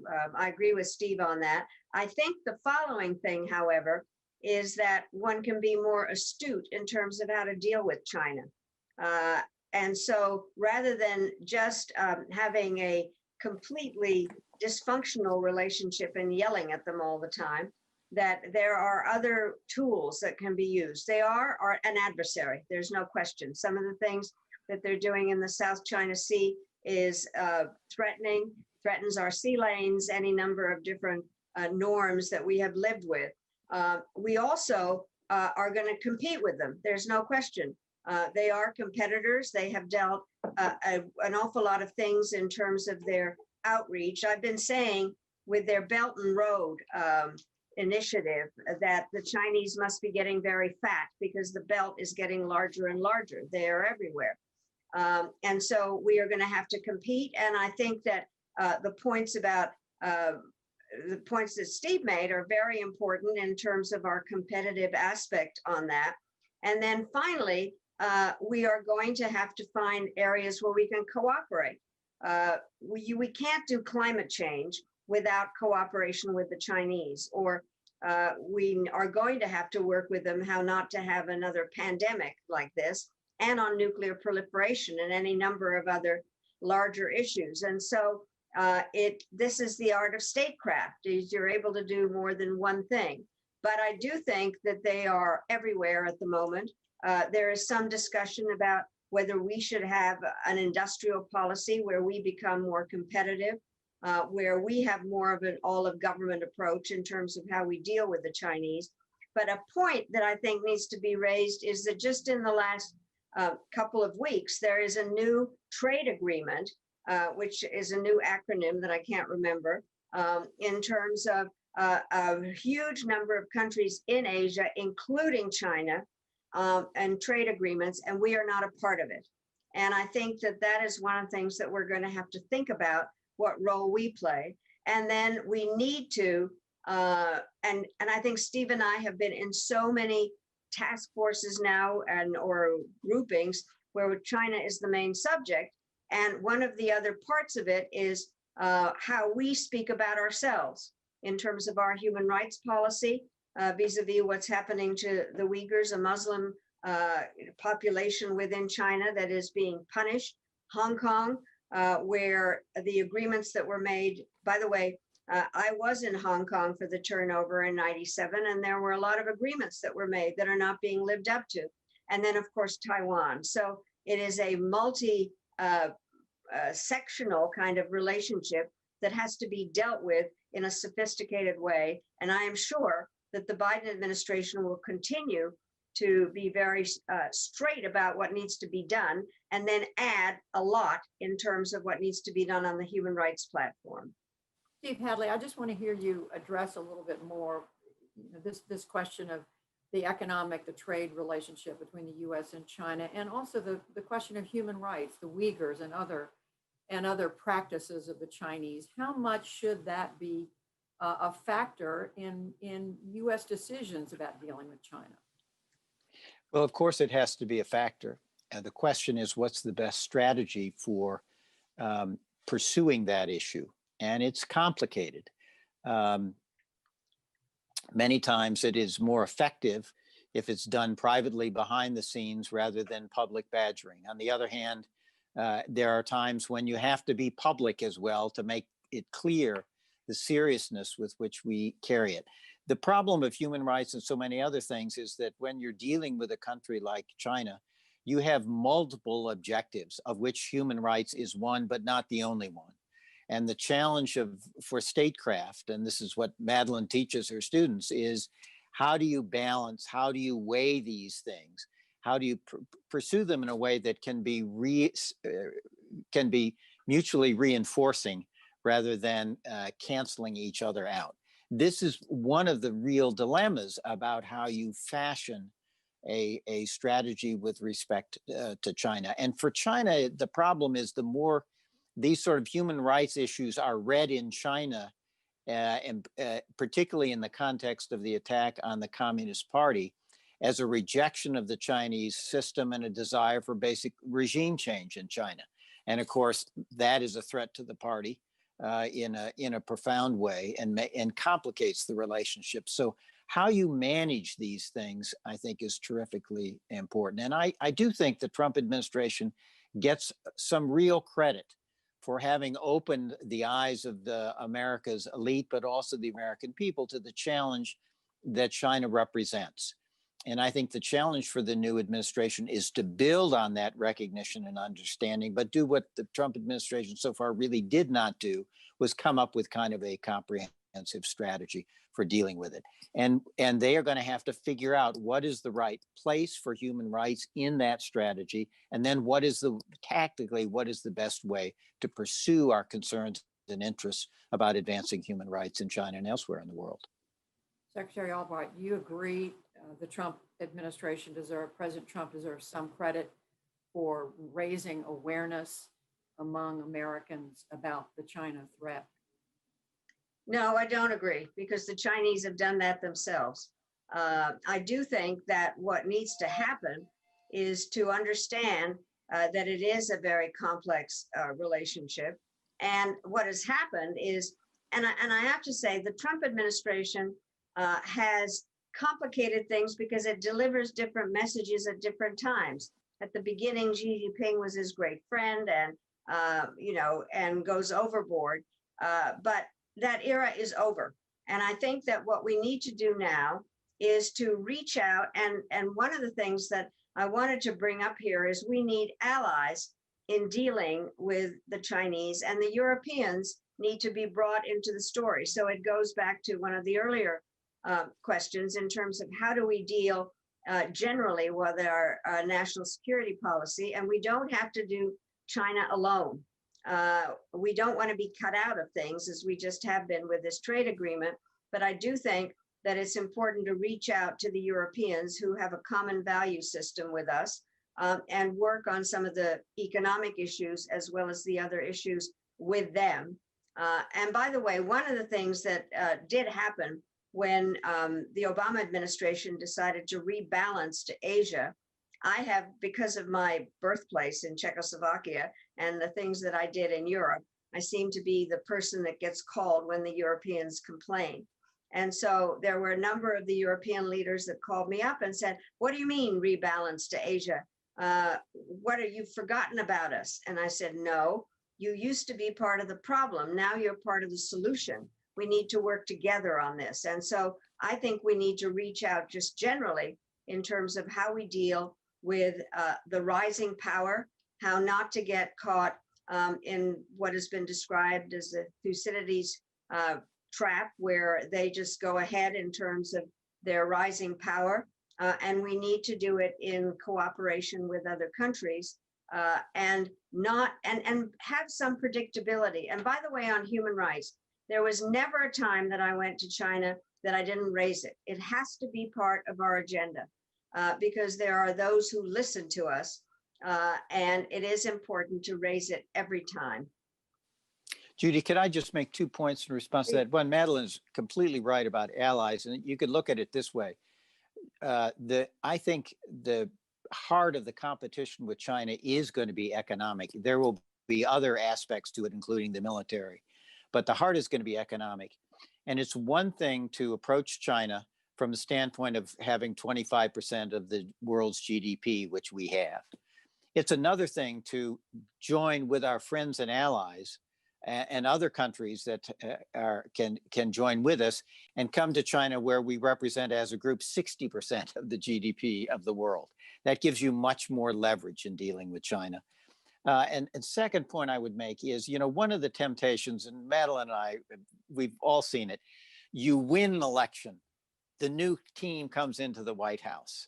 They feel empowered, energized, and there's a sense that you're sort of, the world is your oyster, you're writing on a clean sheet of paper, and everything the prior administration did was wrong. And I think it's a challenge for any administration, and it will be a challenge for the Biden administration to understand they're not writing on a blank sheet of paper. There's a lot of history, good and bad, and that there are things that the prior administration did on which they need to build. And I would say China is one of these areas. Words of advice for the incoming administration. So both of you are agreeing China is the greater threat out there. But I do want to come back to Europe and ask you about Russia. Secretary Albright, Vladimir Putin has been in power now for 50 years? A long time, not quite that long. But and by the way, they announced this morning that they are establishing a massive program to have all the Russian people vaccinated against the coronavirus. But how much of a problem? And is Russia, is Putin for this new administration? And what should the U.S. approach be, if different from the Trump approach, which of course was complicated from the very beginning? Well, I think the Russia problem is in a different category in terms of the way that they are undermining or trying to undermine democracy in Europe and separate us from our allies, and have tried to undermine democracy in the United States. We can't forget who we're operating with. Putin is a former KGB agent. He knows how to undermine better than most people. And he has played a weak hand, I think, very well, partially in the kinds of things that he's done in the Middle East. I find very interesting what he's just done in Nagorno-Karabakh, where in fact, he has been trying to, and has so far managed a ceasefire between two of the former Soviet republics, and has done that fairly deftly, and they're Russian peacekeepers there. So he is playing a role. He also is taking advantage of climate change by placing ships in the Arctic and working around some of our very good friends in the Baltic. And so I think that he is playing his hand pretty well. And he continues to be a threat in the way that they are by manipulating the information flow in so many different ways. I do believe that it's an opportunity to see what kind of a relationship we can have with the Russians, but we need to recognize that even though they are in a weakened position, they continue to play that hand. By the way, Putin is having trouble domestically. There was stories in the paper this morning about opposition groups that are their elections coming up, but that they are playing a larger role, and they certainly are very suspicious. They don't like me, by the way, at all. They've made that very clear. That I am chairman of the board of the National Democratic Institute. We have been banned there. And just generally, they don't want to hear different information. But I don't think we can discount their influence. Steve Hadley, what would you add to that about Russia? What are your own thoughts? I agree with Madeleine that Putin has played a weak hand very skillfully with modest investments in places like Syria, Nagorno-Karabakh, and other places. He's really, from his vantage point, done quite well, but with modest risks. You know, when you have an adversary, for America since World War II, our formula for dealing adversaries is actually quite simple. Cooperate where your interests are common, stand up for your values and principles where you disagree, and manage those differences so it doesn't lead to confrontation and war. That's kind of the formula we've used. We're off the chart and off that paradigm with Russia. We have very little interaction with them in terms of what used to be a network of connections between our two governments. And Russia is sort of a spoiler almost around the world, frustrating US objectives almost wherever they can. I think we've got to get back to the old formulation, find some areas of cooperation, be clear and resist and stand up for our values and principles, but have some mechanisms in place to manage the competition so it doesn't become into conflict. And I think we should start with something like a strategic dialogue between the two governments where we talk about the threats to strategic stability, talk about what to do about nuclear arms. Let's start in a couple places and see if we could start building some constructive aspects to the relationship. But this is just one of a long list of challenges that is going to face the new team. Can I just add to that? We have an arms control treaty out, which is about to expire, New START. And I do think that it is a mistake to let that expire. And there are a variety of things to do with arms control that need to be dealt with. So there are issues that we need to have a functioning relationship with them. There is so much to ask the two of you about. We're almost at that. We're about at the halfway point, and I want to ask you about the Middle East. I want to ask you about climate change and a lot more. But let me just plunge in. And the Middle East itself, we could spend the rest of the day talking about. But I look back at the two of you co-chaired a Middle East strategy task force for the Atlantic Council. And it was exactly 4 years ago. And you concluded, among other things, that the old political order was unraveling in the Middle East. You called for a new approach to understand all the complex forces at work, to engage every country, not just those in conflict, in an effort to come up with their own strategy, to plot a path forward. Then just this fall, the two of you wrote an opinion piece for Politico in which you observed that President Trump's Middle East plan involving Israel and several Arab states could actually help the region. It could move these countries into taking more responsibility for defining the future of the region. All that is really interesting, and I want to ask you to expand on it. And Steve Hadley, why don't you start? Well, that study coined a phrase which Madeleine is a great phrase maker. She can take complicated ideas and put them in a very succinct form. And she said, after one of our trips out there, she said, you know, I've identified some green shoots of hope in the Middle East. Women are stepping up and taking more responsibility. Young people are emerging. There is a civil society. There is an entrepreneurship. We need to be building on these things. And that was one of the cornerstones of our study. And the thought that we had in the piece we wrote for Politico was, if the United Arab Emirates, if Oman, if Sudan, if other countries have a relationship with Israel, and it's not a cold peace, but it's a warm peace where there is people-to-people exchanges and cross-border trade, cross-border investment, and you could get some regional economic activity and regional economic growth, that can provide some oxygen to these green shoots, to these entrepreneurs, to the young people, and you can offer them the prospect of a better future, which at this point the Middle East does not seem to have. And that, of course, is the long-term answer to the siren song of the extremists and the terrorists. So there's kind of, I like to say, there's an embargo on any good news coming from the Middle East here in Washington. And Madeleine and I thought that study was a way to bring a little bit of good news and to point some things that can be worked on and can be worked with to offer a better prospect for the future of the Middle East. And we thought that this breakthrough between the United Arab Emirates and Israel offered at least the potential for offer some oxygen to those green shoots, to mix metaphors here. Green shoots, Secretary Albright? Well, I think that we were encouraged by our trip because we met with some of the green shoots, and they were inspiring in terms of things that they wanted to do and their relationship with the United States. And I think we learned a lot on the trip.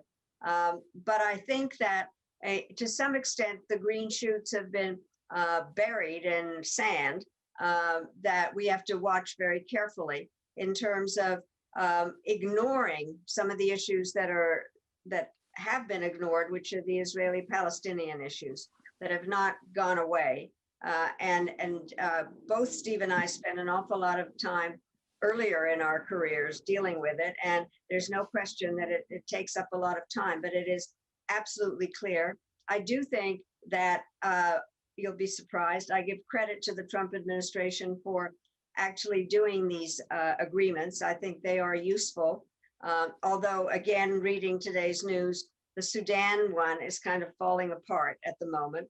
So nothing is ever simple. But I do think that having those relationships between the UAE and the Saudis and really working on that is very important and worth expanding. I do think that the Middle East is not going away as an issue. And we have a tendency to think that it's episodic. I think a huge mistake was made by denouncing the JCPOA.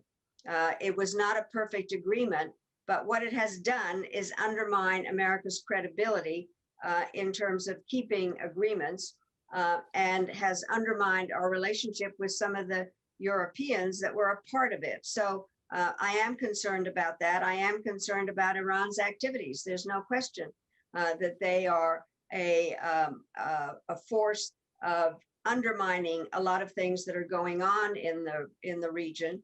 And by us denouncing the JCPOA, it has given them an excuse. Steve Hadley, what about that? I mean, pick up on Iran, if you would. What should the approach be? The Trump administration pulled out of the nuclear agreement. Iran has built up its nuclear capability since then. It's still causing mischief parts of the world. What should the U.S. do? I think it's a real challenge for the incoming Biden administration. I was on one of these Zoom seminars, if you will, and heard Senator Coons, a Democrat from Delaware, and close to President-elect Biden, talk about it. And I thought he had the right approach. President-elect Biden has said that if the Iranians will come into compliance with the JCPOA, which is this nuclear agreement that Madeleine was talking about, then he would consider going back into the agreement. But as Senator Coons points out, you can't just go back into that agreement. That agreement was signed in 2015. It's now close to 2021. A lot of the restraints in that agreement are about to run out. So if they go back into the agreement, they're going to have to renegotiate the agreement. And as Senator Coons says, that will give them an opportunity to fix some of the things where the agreement has been criticized. But I think they will have learned, and I think there's some evidence that President Biden understands that you can't just deal with the nuclear agreement. You also need to engage with Iran about their ballistic missile program, about their conventional weapons, exports and also and imports, and also about their disruptive activity in the region through proxies and the like. You can't simply do the nuclear agreement. The issues and problems with Iran are more extensive than that. They all need to be addressed. And this time we have to address it with our friends and allies in the region. We can't just treat it as a bilateral issue. Our friends and allies in the region, Israel, the Arab states, have a real interest in what we do with Iran. They, in some sense, deserve a seat at the table. So I think it's going to have to be a restructured, and I hope it will be a restructured approach to Iran with our friends and allies in dealing with the full range of issues that need to be addressed. Secretary Albright, Iran versus Saudi Arabia. I mean, I'm thinking of the murder of the journalist Jamal Khashoggi and the Saudi complicity in that, and the failure to be transparent, and the ongoing just, how do we say, lack of transparency across so much of Saudi life, the treatment of women. What is the relationship right now between the United States and Saudi Arabia? How much should the U.S. hold the Saudis accountable? Well, I have to say that when Steve and I were in Saudi Arabia, it was very interesting because we met with some of the young people that had been really marginalized before, but all of a sudden, as a result of a foundation that the Crown Prince had established, were all of a sudden part of a discussion. So were the women. And so there was a great deal of hope, frankly, for the new Crown Prince. I think he has been a mega disappointment in the way that he has referred to things, what he has done, and kind of being the nicest term I can use, blind to the problems that have been going on. I think that we need, again, to be very straight with them about the Khashoggi issue and the way that they are punishing a number of people within their societies for having views of their own. And we can't just think of them as being very good customers to our arms sales. We can't be rewarding them. And so I think of the various bilateral relationships that are out there, it is one of the more complicated ones where we need to be franker about what we're doing. And at the same time, understand the thing that I've decided is that most Americans knew very little about Islam, much less the difference between Shia and Sunni, or actually the peculiar and difficult relationship between the Arabs and the Persians, i.e. the Iranians, that this is something that has been going on for a very long time, and that it is important for us to understand the complexity of the relationships and not just kind of sign on to those that are buying our arms. We have to be very clear, just generally, in terms of what our motives and our tools are for operating everywhere, but especially on the questions that you've asked. Steve Hadley, what would you add about the Saudis?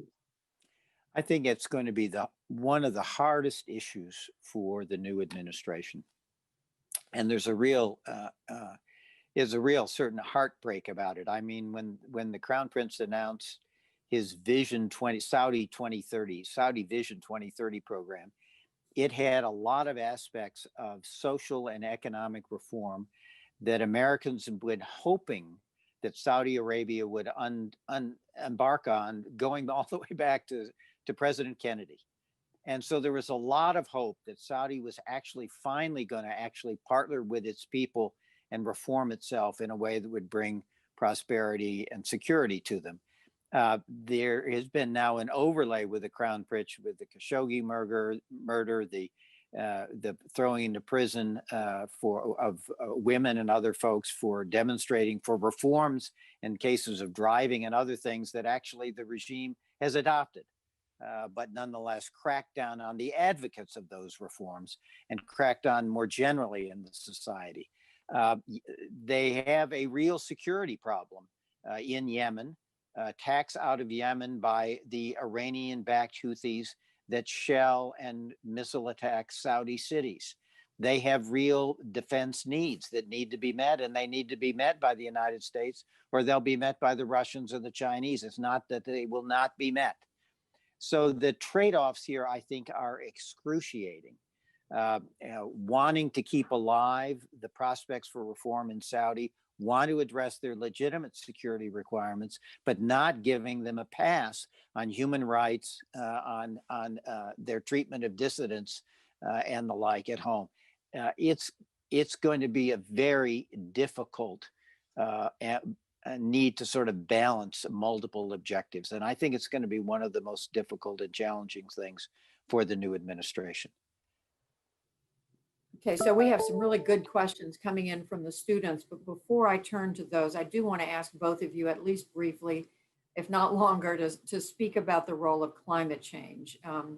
The president-elect has taken the extraordinary step, Secretary Albright, of naming a former Secretary of State, John Kerry, as his special envoy for climate change.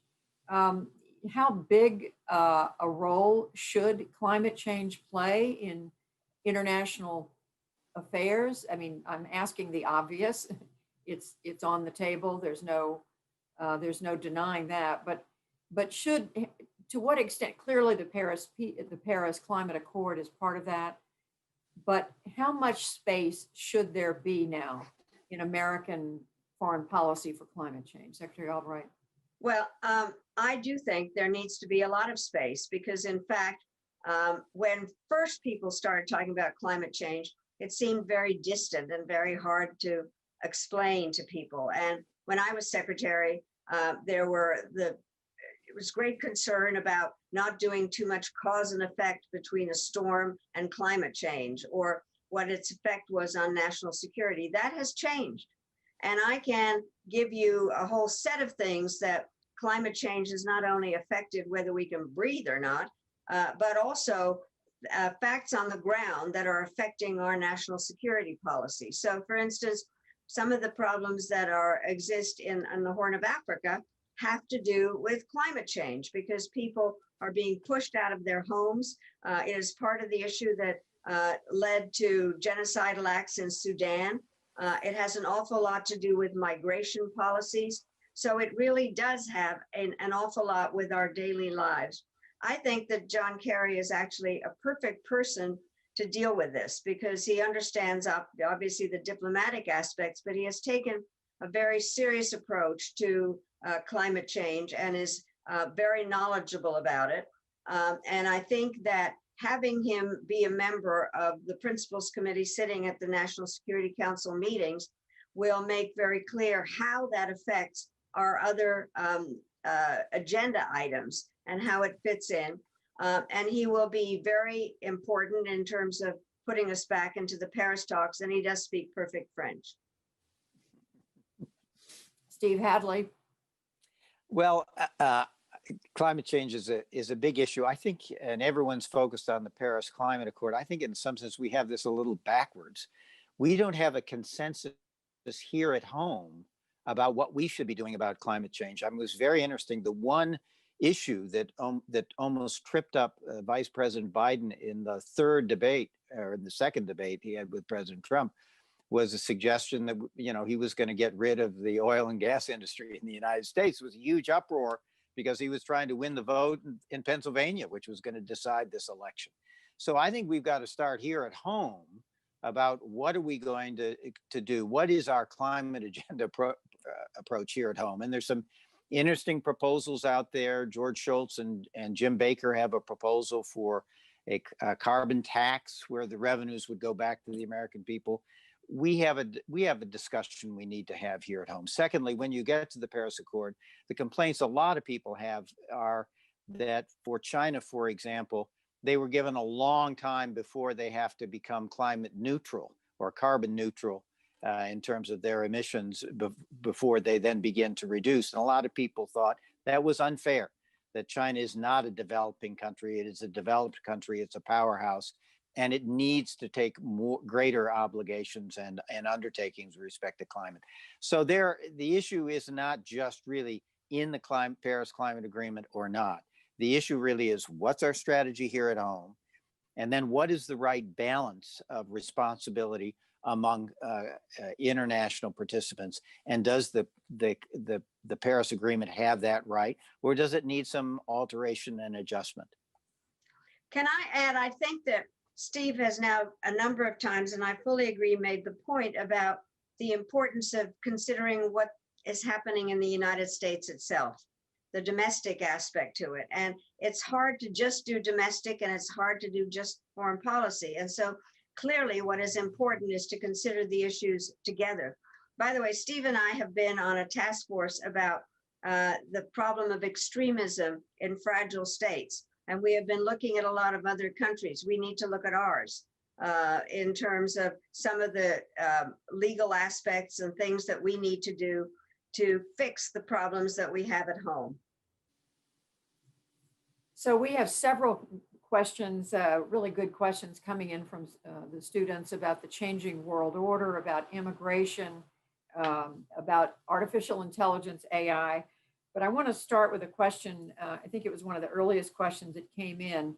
And this is from Kayla. I think I'm pronouncing it right.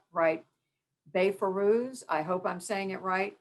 But it is, how can the next generation of leaders balance the lessons of your generation, and I'm summarizing here, with regard to a disposition toward intervention in other countries with their generation's disposition against intervention? Clearly, that's a blanket statement. It's much broader than we have time to. Than we would, if we had time, we would be able to parse it out a little bit more. But in general, how do the two generational approaches get balanced out? Steve Hadley? Well, everybody talks about, the endless wars in the Middle East, Afghanistan and Iraq. And I think one of the things, we're kind of stuck in a time warp. Nobody wants to go back to do the kind of intervention that we did in Iraq with 160,000 troops or something like that under the Obama administration in Afghanistan and then the Bush administration before that.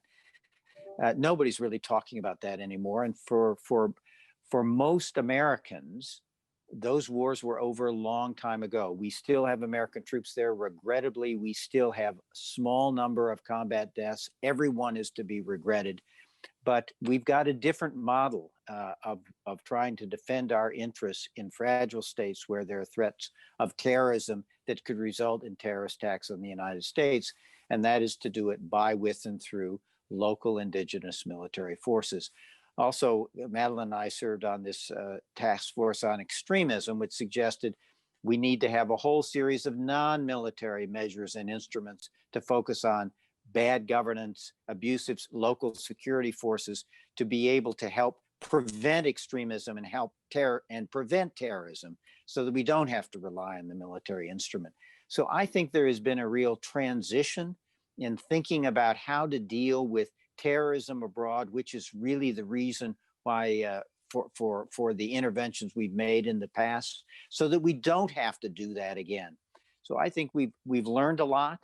And I think there's actually a convergence in some sense between sort of the instincts of my generation and the aspirations and the standards that young people have today. And it's moving in their direction. And that's probably a good thing. Secretary Albright? Well, I think that I would kind of disagree with the way that the question was framed, that there's not that much of a difference. Or the students that I have understand that the U.S. cannot isolate itself totally from the problems abroad. And it goes back to kind of our theme here of domestic and foreign policy going together. I do think that prevention is one of the very big parts of this. And the question then is, and it goes back to my executive legislative relations question a bit ago, which is that we need to understand that some of our assistance programs have in fact a reason in terms of helping countries on the prevention scheme. Also, what I find fascinating is the number of students who have relationships with foreign students. They also do want to go and be a part of Fulbright programs and do a number of different things. So it isn't as if they have totally gone domestic and aren't interested in knowing what's going on in other countries. And therefore, we need to get interested earlier. We do also need to figure out how to train some of the indigenous forces, which does then become a whole question in terms of how our military budgets are used. And so we need to understand that there is no way that the United States can decide that we don't want to have anything to do with things that go on abroad, because there's that always that cliche, things will ultimately come home to America. And so we need to work with this group of young students. And by the way, there's no speech or book ever written that doesn't quote Robert Frost. So one of my favorite quotes is, "The older I get, the younger are my teachers." And I do think that the students have a different way of looking at this, and they are in many ways international citizens. It's very interesting. And I'm sure that that is true exactly here in Indiana, of people that are getting an education that in fact makes very clear that our connections with what happens abroad really do affect America. Okay, another student question I want to ask. I think we only have about 5 minutes left, so I'm going to, this may be the last question. And Steve Hadley, I'm going to come to you. The question is about immigration. From your perspective, how should an incoming Biden administration try to shift the narrative that President Trump has constructed of immigrants? And what role should the U.S. play in assisting nations with an influx of immigrants and refugees? For example, the Syrian refugees in Turkey. That's just one example. Yeah. So, look, we have to start with the proposition that this is a country of refugees and immigrants. And I was on a panel with some Silicon Valley leaders. We would be bereft as a country if we did not permit immigration, because it's an enormous source of entrepreneurship and innovation and renewal in our society. And we also have a responsibility to deal with the refugees and those under threat overseas. So this is part of the tradition. It's part of who we are as a nation. But full stop. What do you do about immigration? I think the formula has been clear for almost 2 decades about what we do about immigration.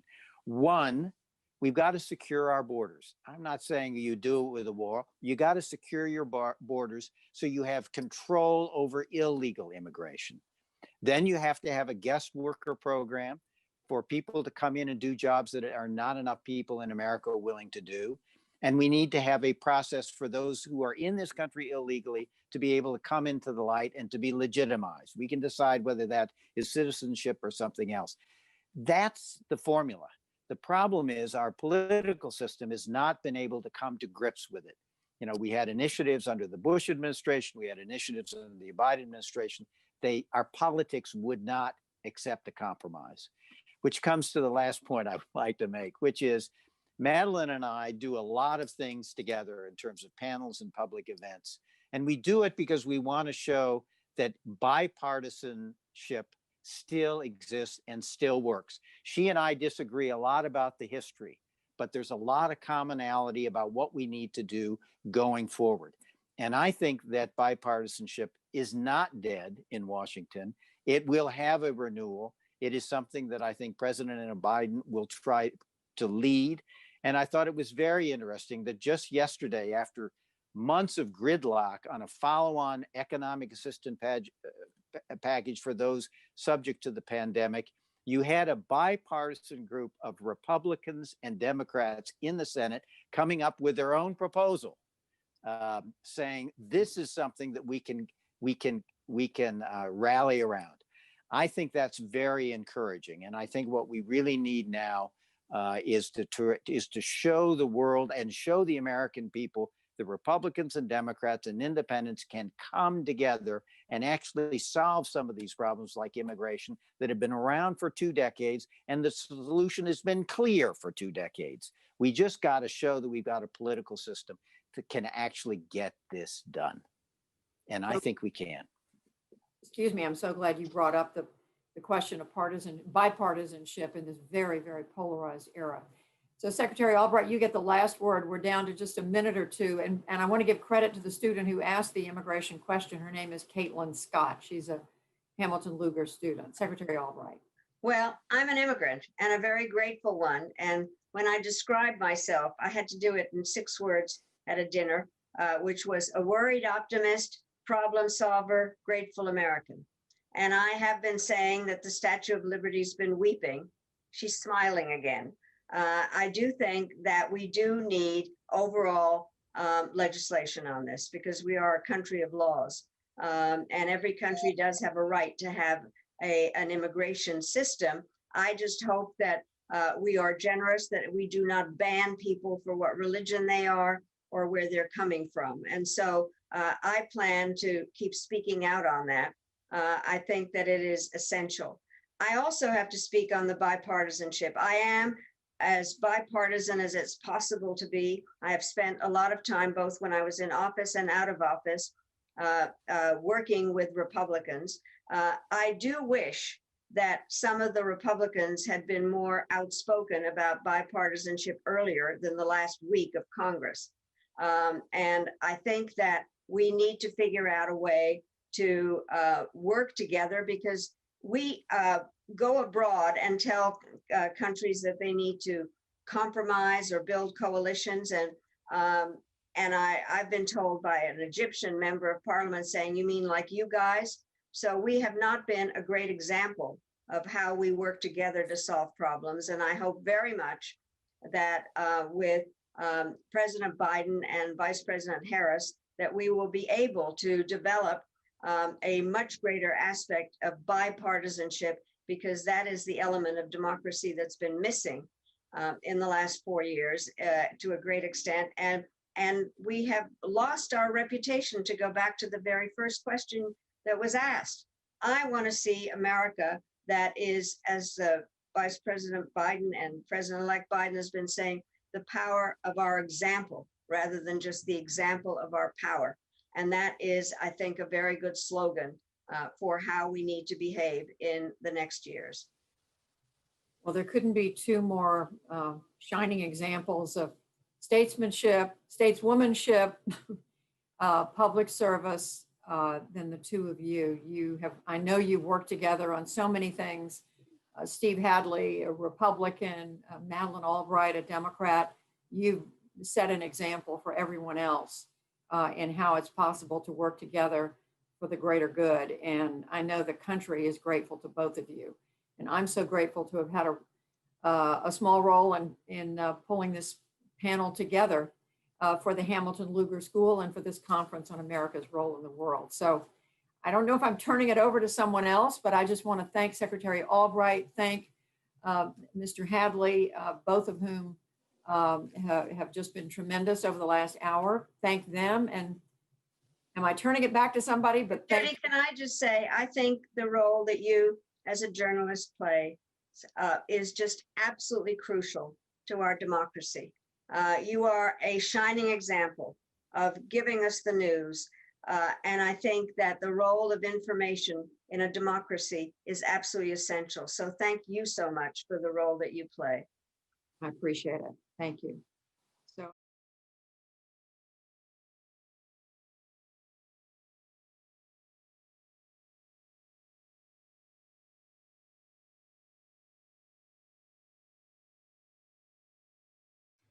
Lee, what a great privilege to be able to share a couple of thoughts with you. Many, many happy returns on the day. Boy, you are the example of a great public servant, the example of a leader within Congress, and I applaud and am grateful forever for your leadership of the House Foreign Affairs Committee and the Intelligence Committee, both of which places you set the example for how you ask for facts, seek the facts, seek the truth. And now you've continued it. You're continuing it in the building of the school out there. And I'm so pleased to have been able to work with you on any number of initiatives. And thank you for what you did with the 9/11 Commission. You brought that special gravitas and stature to the task of helping America understand what happened. So I just think you're the personification of the word citizen. You do what citizens are supposed to do. And that means love their country and serve it at the same time. I wish we had more of that in Washington in this critical time with our Constitution's challenged. But thank you for being who you are. Happy 90th. And please don't stop lending your persona to the task ahead. We have mountains to climb, and you're our guide. God bless you. Congressman Lee Hamilton's legacy makes the Hoosier State proud. As a member of the United States House of Representatives for over 3 decades, he took on so many important issues and ultimately made our country a much better place to live. So on behalf of 6.7 million Hoosiers, thank you, Congressman Hamilton, for your decades of work and service. And have a very happy 90th birthday. Happy birthday, Lee. On top of being one of the country's most thoughtful foreign policy leaders, you've been everything anyone could want in a boss and a terrific mentor. I'm so grateful for your service to the country and for the tremendous kindness, generosity, and support you've offered to me and so many others over the years. Lee, I want to thank you warmly for the opportunity to serve under your inspiring leadership for 12 eventful years. I have many memories of the times, the years you were at the center. At the moment, 2 stand out. First and foremost was your introduction to the center of Barack Obama as he opened his foreign policy part of the campaign for the presidency in June 2008. The other was very different. The numerous lunches we had with you in a freewheeling manner with a small group of staff and scholars. Sherry and I wanted to send you our love and our heartiest good wishes for a splendid 90th birthday. Hi, Lee. Happy birthday. This is Tim Worth. Wishing you well. You have been a mentor for all the people on Biden's fine new foreign policy team. You should be very proud of that. And we're all so happy to have been students of yours. Happy birthday and on to the future. Hello, Lee. It's Jamie Galbraith, and I wanted to wish you a very happy 90th birthday, and also to congratulate you on being associated now with a policy school. Eminently good thing to be, as I've known for the last 35 years. It's great to have this chance to say hello. Happy birthday. Hi, Lee. Nora here, wishing you a very happy birthday, a little bit early. I also want to thank you for all that you continue to do for our country. Everybody I talk to back home says they wish you were our congressman. So thank you very much. Happy birthday. Hi, Lee, it's Ken, and I just wanted to wish you a very happy birthday for number 90 as it approaches.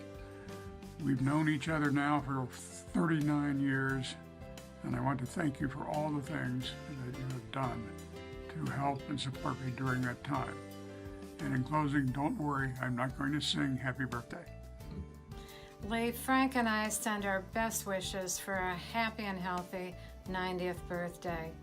As 9/11 family members, we will always be grateful for your unwavering leadership while chairing the 9/11 Commission. Your commitment to making the country safer gave us hope during our darkest hours. Know that your legacy lives on through the lives that you've touched. You're cherished today and always. Happy birthday. Happy 90th birthday, Lee. David Biette here. Thank you for giving me the chance to found the Canada Institute at the Wilson Center. It was challenging and fun, and we did great work. And it was a privilege and an honor to work for you. Happy birthday. Hi, Lee. Greetings from the shores of the Potomac, where we're celebrating a quiet Thanksgiving this year. Working for you at different stages of our lives inspired both Lisa and me to embrace public service.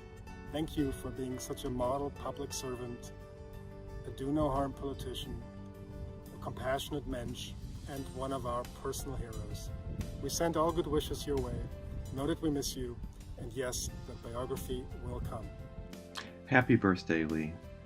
It has been a privilege and a high honor to work for you and with you in the Congress, on the 9/11 Commission, and the Iraq Study Group. Your example of integrity, public service, and leadership is one I strive to model, and one that I know you set and live every day at the Hamilton Lugar School. You have been a profound and positive force in so many lives, certainly including my own. Happy birthday, Lee. Hello, Lee. It's an honor to contribute to your birthday celebration. I remember about 10 years ago when you called to offer me a job at the Wilson Center. I actually have still saved the audio recording of your voicemail because that was such a thrilling moment to have the opportunity to work for and work with someone who I admire and respect as much as I do you. And now here we are at your 90th birthday. Fantastic. You've made incredible contributions to the country and you still have more to give. It's an honor and privilege to know you. Happy birthday, Lee. Lee Hamilton, thank you very much for all you have done over all these years to make this country better for all Americans. Happy birthday. Greetings, Lee. It's Gretchen Beer, your former LA, sending you the warmest of birthday wishes from Lebanon, where I live and work. I wanted to thank you very much for everything you did for the 9th District of Indiana. Everyone from the district benefited from your actions, no matter their political persuasion. And thank you for the opportunity to work for you and learn from your example of what it means to be a true public servant. I carry those lessons with me every day. Thank you very much and take care. Lee, greetings to you and to all of the conference participants. I'm Nick Cullither, and in the 1980s I was on Lee Hamilton's congressional staff. And more recently, I've been his colleague on the faculty of the Hamilton Lugar School. I know we'll be talking about foreign policy today, but Lee, I wanted to remind our guests of one of your achievements that's meant a lot to us during this pandemic lockdown. Sometimes we just have to get outside, and a place where Melanie and I love to go for a walk is the Deem Wilderness, just on the other side of Lake Monroe. And I can tell you, we're not the only ones. On a Saturday, the parking lot gets pretty full, but the Deem is a massive place, and when you're there, all you see is what God made. The Deem is a federally protected old-growth forest.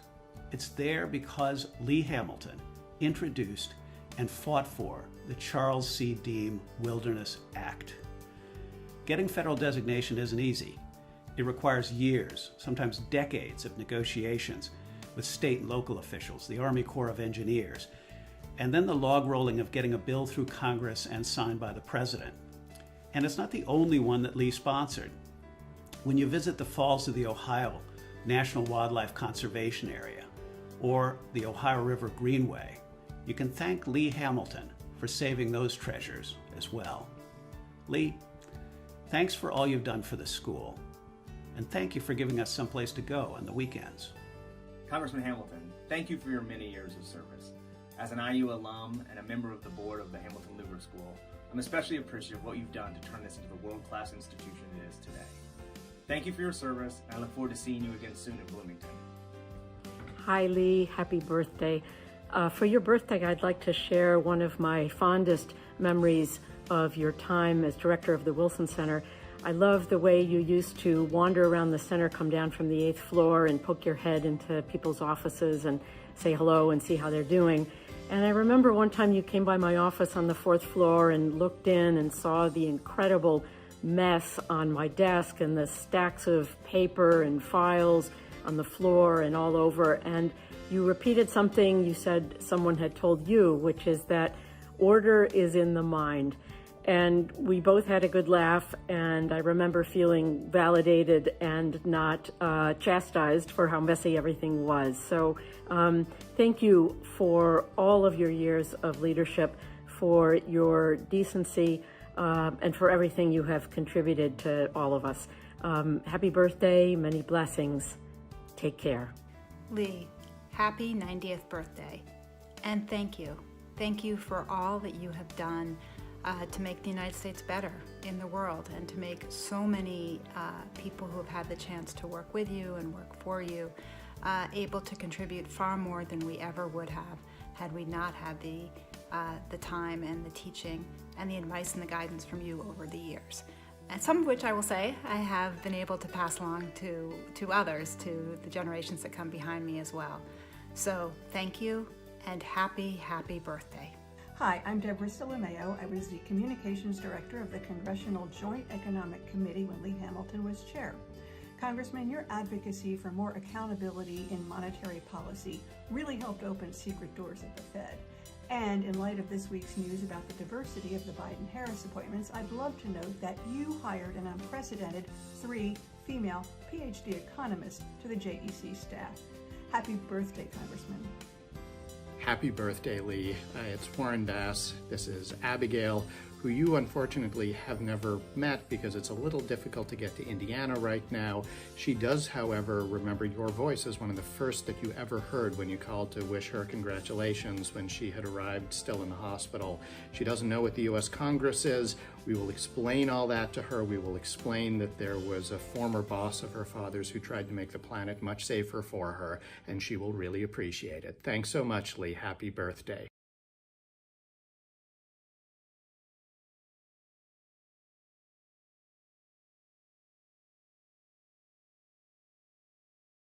Good morning, everyone. My name is Nari Tinglet-Peibel, and I'm currently a junior here at the Hamilton Lugar School of Global and International Studies. I'm majoring in international studies and pursuing 2 minors in sociology and environmental and sustainability studies. As a freshman at IU, I had the privilege of being a part of the Hamilton Lugar School's first ever Living Learning Center, where I was able to meet and connect with other students who were interested in the same area of study as I was. During my time there, I was a member of the Student Advisory Board, and I'm now currently a part of the LLC's Board of Alumni Engagement. I am truly grateful for all the opportunities that the LLC provided me with, not only to connect with other peers and professionals, but also to discover some of my passions. The human impact on climate change and the environment has become one of these passions. I'm more focused on the behavioral science behind it, in other words, the hows and whys of sustainable and unsustainable decision-making.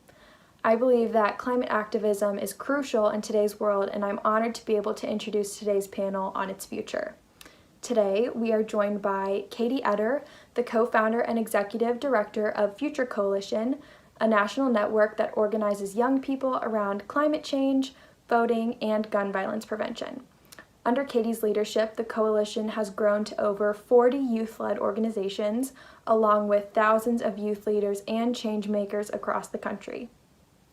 Catherine Coleman Flowers is the founder of the Center for Rural Enterprise and Environmental Justice, which works to reduce health and economic disparities, improve access to clean air, water, and soil for marginalized rural communities, and amplifying the voices of community leaders.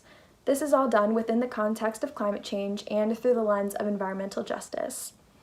Kira O'Brien is the founding president of Young Conservatives for Carbon Dividends, an advocacy organization that mobilizes young conservative leaders in support of the Baker-Schultz Carbon Dividends Plan. While a student at Harvard College, she co-founded the Students for Carbon Dividends, an educational organization focused on bipartisan climate breakthroughs. And finally, our moderator is Janet McCobb, professor of practice at the Indiana University McKinney School of Law and director of the IU Environmental Resilience Institute. From 2013 through 2017, she was the acting assistant administrator for the Office of Air and Radiation at the Environmental Protection Agency. Thank you.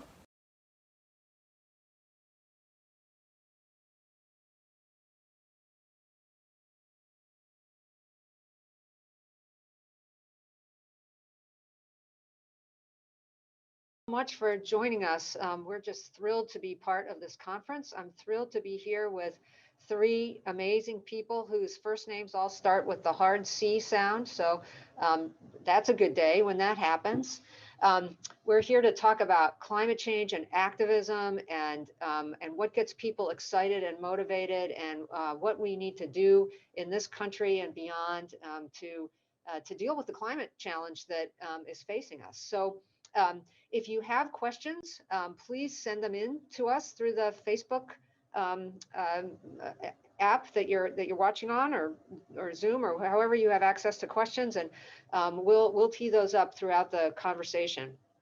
So I'd like to start. You've heard a little bit about our guests, but I'd like to ask each of them to just give us a few minutes about how they got started in the work that they're doing. And I'll start with, just randomly, I'll start with Kira. Hi, so happy to be here with you all today. My name is Kira O'Brien. I'm 22 years old. I just graduated from Harvard University this spring, and I was born and raised in southern Southeast Alaska in the middle of the Tongass National Rainforest. Growing up in Alaska, it's such a different place from the East Coast, as you might expect. It's also much more exposed. So I was able to witness climate change as it was happening in my backyard.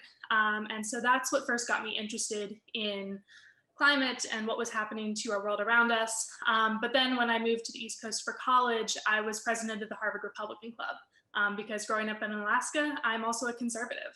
And so for me, my climate activism and how I got involved is meshing the two worlds that make me who I am, my conservative values, and my home in Alaska, where I saw climate firsthand. Great, great. Catherine, how about you? Oh, you're on mute. Hello, good morning. Thank you for this opportunity. My name is Catherine Coleman Flowers. I'm from Lowndes County, Alabama, which is located between Selma and Montgomery.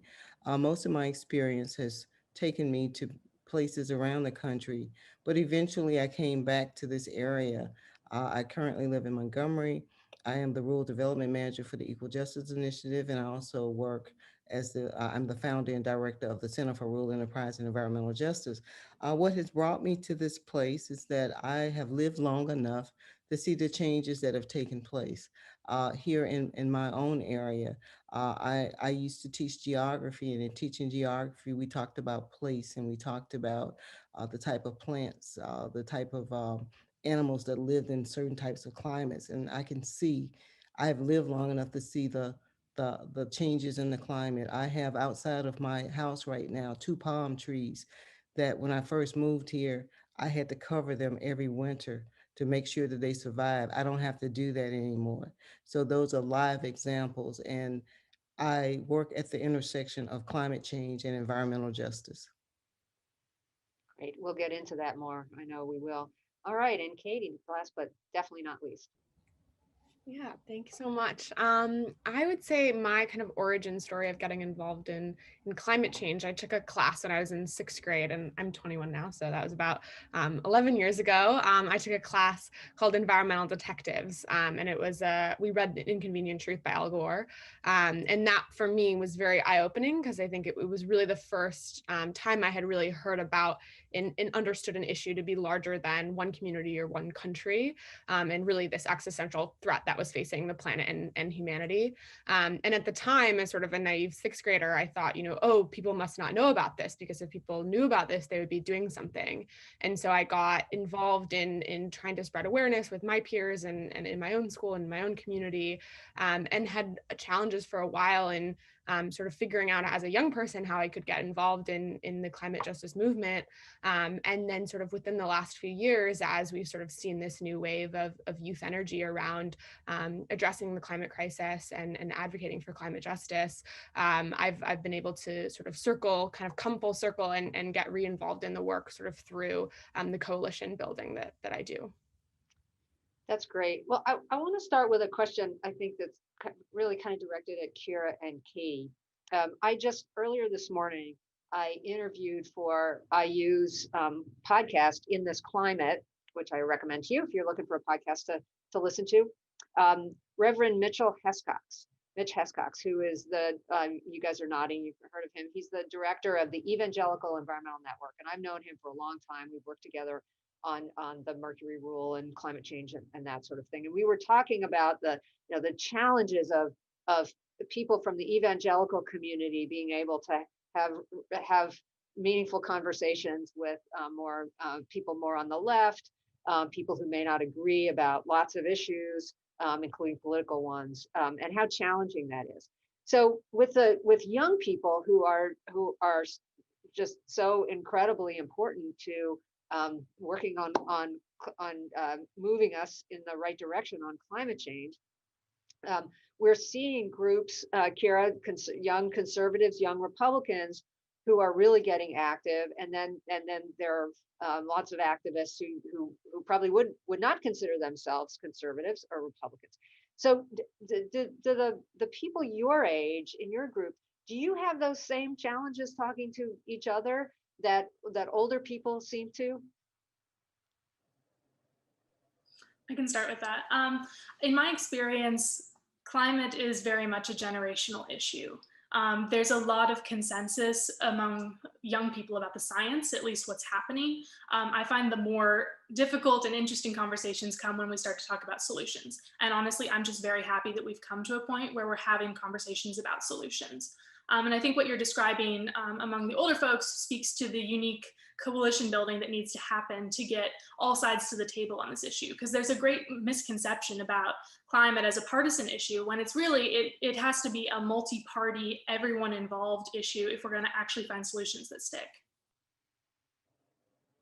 I think that's how you frame that is exactly right. I think that, I think our generation still faces the same challenges around how polarized our country has become. I think that that's true, within the movement and sort of within organizers, and I think also just broader within our generation. But I think there is something different with our generation than we've seen with sort of older folks. And I think it, as Kira said, I think it really is, the bottom of it is we don't need to debate that this is a problem. It's just, how are we going to address it?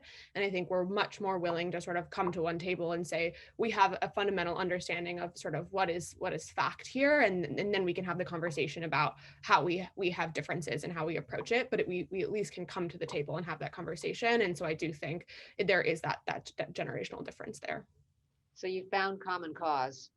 Now the challenge is to, and you're perhaps more used to engaging with one another than people of the older generations. Now the challenge is to figure it out. Catherine, I don't want to exclude you or make any presumptions about your chronological age. Is there anything you want to add to that conversation? Well, what I like to add is that I had the privilege of serving on the Biden-Sanders Unity Task Force that dealt with climate change. And Varshini Prakash was on that committee as well, and it was co-chaired by AOC. And in terms of our conversation and in terms of the recommendations that we made to candidate Biden, who's now President-elect Biden, there was no disagreement among the group. And the group consisted of all ages. And actually, I remember that at our very first meeting, the first question was directed to Varshini, who spoke and represented the youth. And oftentimes we would always circle back to her to get her position on it. None of us disagreed on the fact that there is a problem that we need to address. The question was, how do we address it? And what are the timelines that we need to set in terms of measuring what we're going to do? Yeah. But I think at the end of the day, out of that came probably one of the most progressive positions that we've probably seen up to this point. And I'm hopeful, because the person who was leading that discussion was former Secretary John Kerry, who's going to be leading that fight for the U.S. and getting us back into the Paris Agreement. Yeah, Varshini, for people that might know, founded the Sunrise Movement, right? And very prominent climate activist, young climate activist.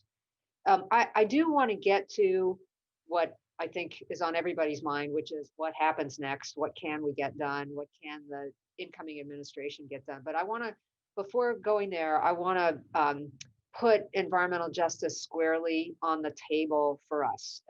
Not that it's a different topic from that longer term question, but I think the country has gone through a lot this last year. Shame on us, right? That it has taken so many deaths of people of color at the hands of police to really get people focused.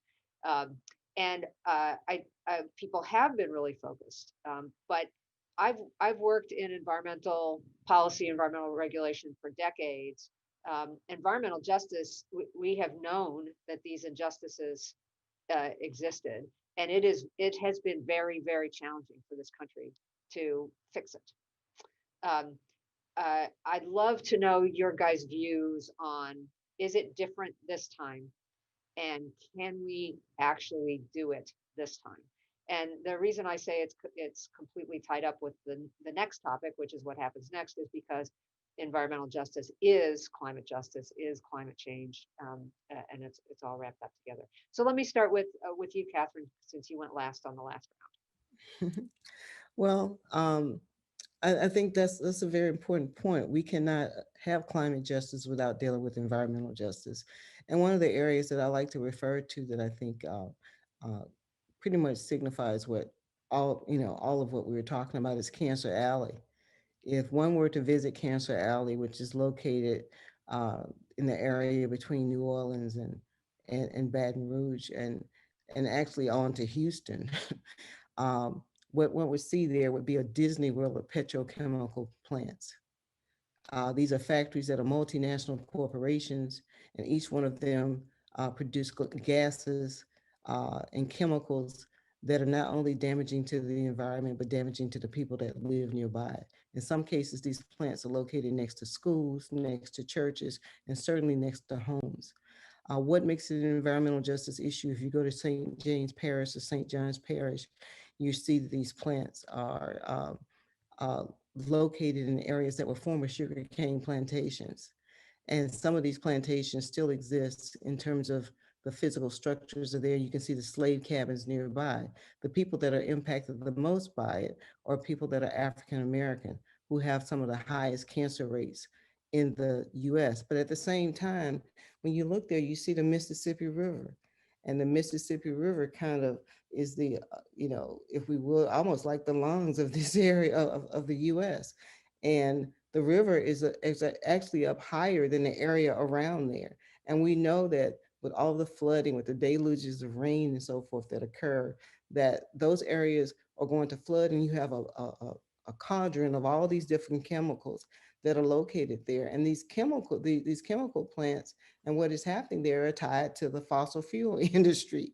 And you can actually see the pipelines, a lot of the pipelines in there where they ship this stuff out to places around the world. But the local people are suffering. They're suffering from all of the illnesses associated with it. There's degradation of the land. Louisiana is losing at least 1 football field a day of land to sea level rise. And we see this around the country, but the areas that are impacted the most right now are these environmental justice communities. They're dealing with environmental justice issues that have existed for a long time because they cite these plants in areas where people are not listened to, people that have been marginalized. But at the same time, you see, especially in Cancer Alley and places like that, Alaska is another example. You see the degradation is happening to the environment, but it's also having an impact on people. Then the last thing I want to mention are the storms. When the storms that come, a lot of people are debating whether or not these storms are related to climate change. Well, I'm not speaking as a scientist, but I'm speaking as a person who's lived a long time to see that these storms have gotten worse and they're bigger.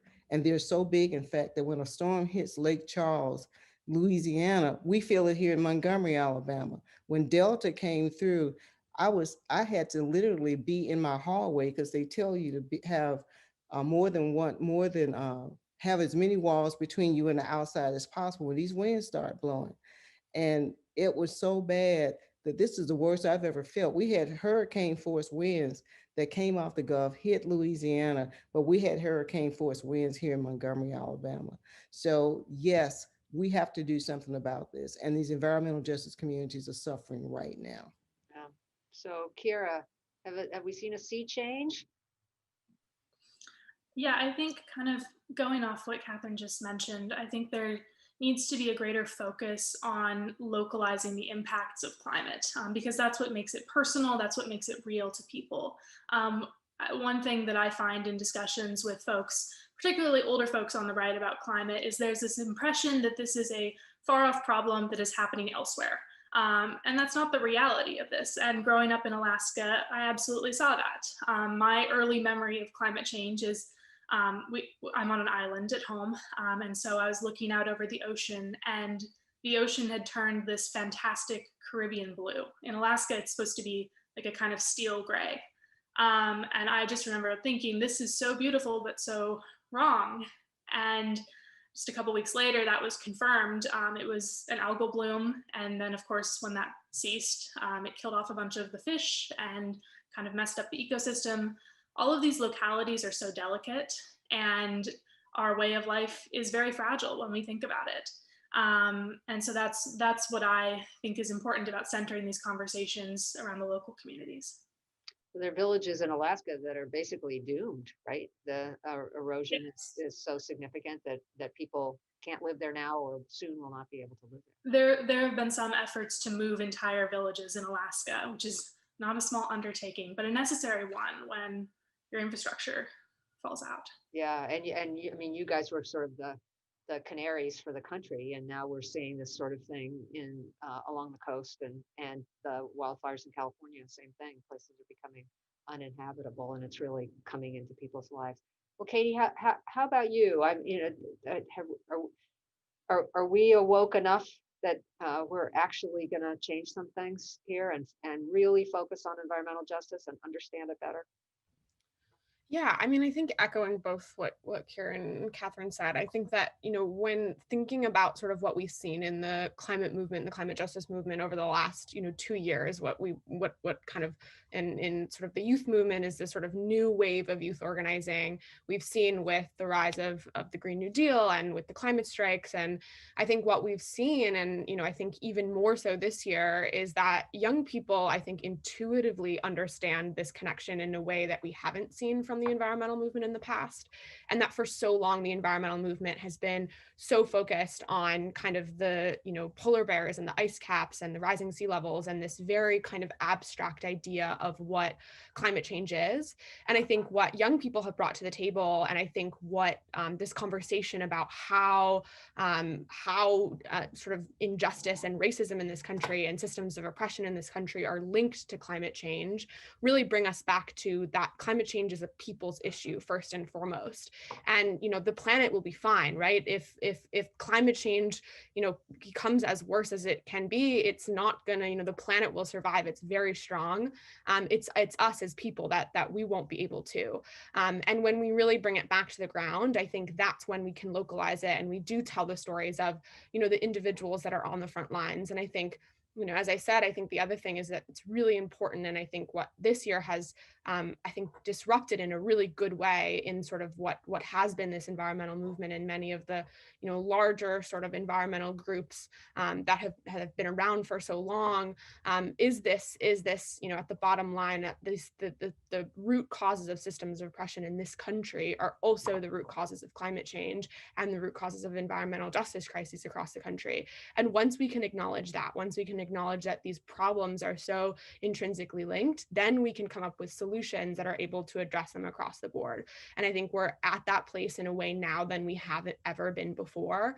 And I think it, is to the credit of leaders of Movement for Black Lives and many other justice movements in this country and around the world that have really stood up and said, we cannot talk about climate change without talking about racism. We cannot talk about climate change without talking about immigration. And I think once we're able to look at climate change at the scale of the issue that it is touching all of these, different pillars of society and affecting, people in so many different ways, then we can come up with the solutions that are able to address the problem at the scale that it needs to. Yeah, I think that's really well put. Well, let's look ahead now. I've been trying to think about how I should phrase this question. If you were giving advice to the president-elect, the vice president-elect, what would be your top things for them to do, or what do you think are the most important things for the country to focus on? So I'll just let you guys loose to talk about what you see coming and what you'd like to see coming and how we get there in the next year and then the next 4 years. Let's start with you, Kira. Sure. Yeah, my number one issue, what I advocate for at Young Conservatives for Carbon Dividends, is a revenue neutral price on carbon. And just the fact that my organization exists and has the support that it does demonstrates the bipartisan efficacy of a plan like that. So I think that that would be the number one thing that a Biden administration should focus on. There's been a lot of these efforts to weigh the I guess, magnitude of a climate plan in a dollar price tag.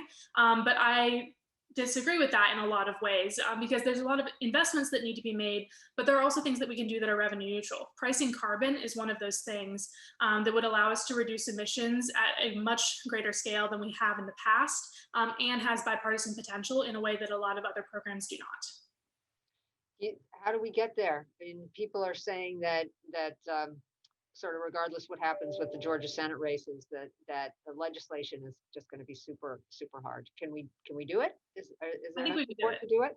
Yeah, I think we can do it. Yeah, contact your members of Congress. Also start local. Start with your state legislature. We have people across the country who are organizing on the ground in support of this plan on the right and on the left. And particularly young people. This plan is endorsed by economists across the country, including Janet Yellen, who's hopefully soon to be the Treasury Secretary. So there are people in high places who support plans like this, but the grassroots effort is what's going to bring it home. Okay, great. Well, Catherine, how about you? You can respond to that suggestion, but I'm also interested in knowing what your top strategies are for the new administration. Well, I think that the new administration, first of all, I think we need to get back into the Paris Agreement. And rebuild those relationships that have been destroyed along the way in the last 4 years. In addition, in terms of what needs to happen locally here at home, that environmental justice communities should be made a priority in terms of cleaning them up so they can have access to clean air and clean water, because COVID has shown us what not doing anything leads to. It leads to more deaths. And a lot of the people that have died have been those individuals that have lived next to these dirty plants that are also causing climate change. So I think if we see what doing nothing would raw, COVID is a great example of that. But in terms of what this president can do is use all the executive powers that he has to be able to move the needle as it relates to climate change and reaching out to those communities that need to be cleaned up. And lastly, to try to build back better. We're going to have to develop and deploy infrastructure that is sustainable. And we don't have that right now. And we also need to have a new clean power plan in place. How about you, Katie? Yeah, I mean, I think, number one, it's who's at the table. I think that, the joint task force that Catherine was a part of was a really great, first step in, I think, example setting of sort of the tone that the new administration is going to take. I think Secretary Kerry leading sort of this charge, he was obviously very instrumental in Paris in the first place. And I think, has been a great leader in the space for the past few years and understands that, if we're going to come up with solutions that are going to address the scale of the problem and do it in a way that centers environmental justice, that we've got to put frontline leaders, that we've got to put environmental justice leaders at the table where the decision making is happening. So I think that is first and foremost of just, who's at the table, who's giving this advice. And then I think, as Catherine said, it's really, the Biden administration is going to be posed with a very big challenge to recover this country from COVID. I think COVID has shown us that for many reasons, from the executive branch all the way down to, individuals of society, that we are not prepared to handle an existential threat, as like COVID or of course, like climate change. And so I think, a really key challenge is how do we recover from COVID in a way, both from a cultural standpoint and from an economic standpoint, in a way that is going to set us on a path to avoid the worst effects of climate catastrophe, and to be prepared and to be ready to be resilient and build resiliency so that we can adapt when we're going to eventually need to. I think that, obviously what's happening with the Senate is still up in the air. There are a lot of actions that, the Biden administration can take starting day one. There's a great site I recommend everyone check out, climatepresident.org, that was built with a number of movement leaders that sort of walks through all of the various ways that the Biden administration could take action starting day one to end the building of new fossil fuel infrastructure and leasing. I think another sort of key point for us is really going to be drilling down on the financing of the fossil fuel industry. I think both, the role that the government has in that, in subsidies and in bailouts to the fossil fuel industry, but also looking at the private sector and, really bringing it back and targeting, banks and insurance companies and universities who continue to invest in fossil fuels. And I think that, that is going to be a big part of this picture as we head into 2021, is I think that there is a greater understanding of how dire this issue is. And we've all gotten a little taste this year of what it looks like to experience sort of a full-scale societal existential emergency. And so I think that there's a new understanding and a new concrete way to look at climate change. And so I think as a society, we need to look around and it's not just about the government, but it's about every bad actor, who's continuing to enable the fossil fuel industry and calling them out for what they are as, villains of the story that are, funding and continuing to enable the destruction of our future. And so I think it's also sort of zooming out and looking at a really holistic approach to how we address this moving forward. Yeah, I mean, there are definitely connections between COVID and climate change, right? The destruction of natural habitats and clearing of forests and jungles and that sort of thing are forcing species together, allowing humans to be exposed to viruses that they wouldn't have otherwise. So I think many people are worried that COVID is not the last virus that we're going to see, and that we should be able to work on both of these things. I think there's a question about how many things the federal government can work on at one time, right? And during the beginning of the Obama administration, we were in the economic recession, but the administration managed to be at the same time as they were working on the recovery, to be working with the auto industry. And early on in 2010 and then 2012 was when those proactive clean car rules came out. So I think it's challenging, especially in such a polarized time. I wanted to pick up on something you said, Katie, which is the private sector. So if you concede that government, especially now, is not going to have we're not in 2 years going to have all the plans and legislation we need and everybody behind them and all the money we need and all that sort of thing. So some people might say, we just can't count on government for this. We have to count on the private sector. So things are moving and changing, but maybe not fast enough. Maybe not fast enough. How do you guys see that moving forward? How do you see the roles of your organizations when we're talking about the private sector, whether it's manufacturing or power sector or the financial sector? I'm really curious about this. Kara, what kinds of interactions does your group have with people on the private side, and especially since you're espousing a very particular solution here? Yeah, so the plan that I support is authored by the Climate Leadership Council and has the backing of a whole host of industry leaders, both on the energy side of things, but also in the innovation sphere, as well as organizations that are in conservation specifically. And so I think that sort of weird, odd bedfellows model of getting everyone to the table to actually talk about solutions that can be supported, even if they're not these moonshot, dream solutions, things that are actually going to be long lasting, could actually have staying power, are also very, very important. So by having everybody at the table, including folks like Ford, GE, Schneider Electric, Exxon, Shell, but also Microsoft, IBM, and Goldman Sachs, that's a huge deal to get those guys on the same side as the World Resources Institute. And so having that weird coalition to put all of their lobbying power behind a legislative plan that can't just be repealed by the next administration is crucial. Because that's my big fear, is that if we have a president who takes executive action on issues like this, that could just be repealed by the next administration. There is nothing stopping the next Republican president from saying, you know what, I don't like that. And that's why bipartisan buy-in is so crucial, and a legislative solution is the way to go on this problem. But what happens if we don't get it? I mean, are these companies that are at your table prepared to take steps even if we don't get legislation? And are they taking steps now? I mean, it's not just are they will they in the future? They should be doing it now, it seems to me. They are doing it now. They're actively working on drafting legislation together, and they're also putting their money in to this. So they're putting their lobbying power, their capital, and their ideas. And that's also one thing that I think is frequently ignored when some activists on the left would like to say just fossil fuel industry is the bad guy, the boogeyman, the villain of the story.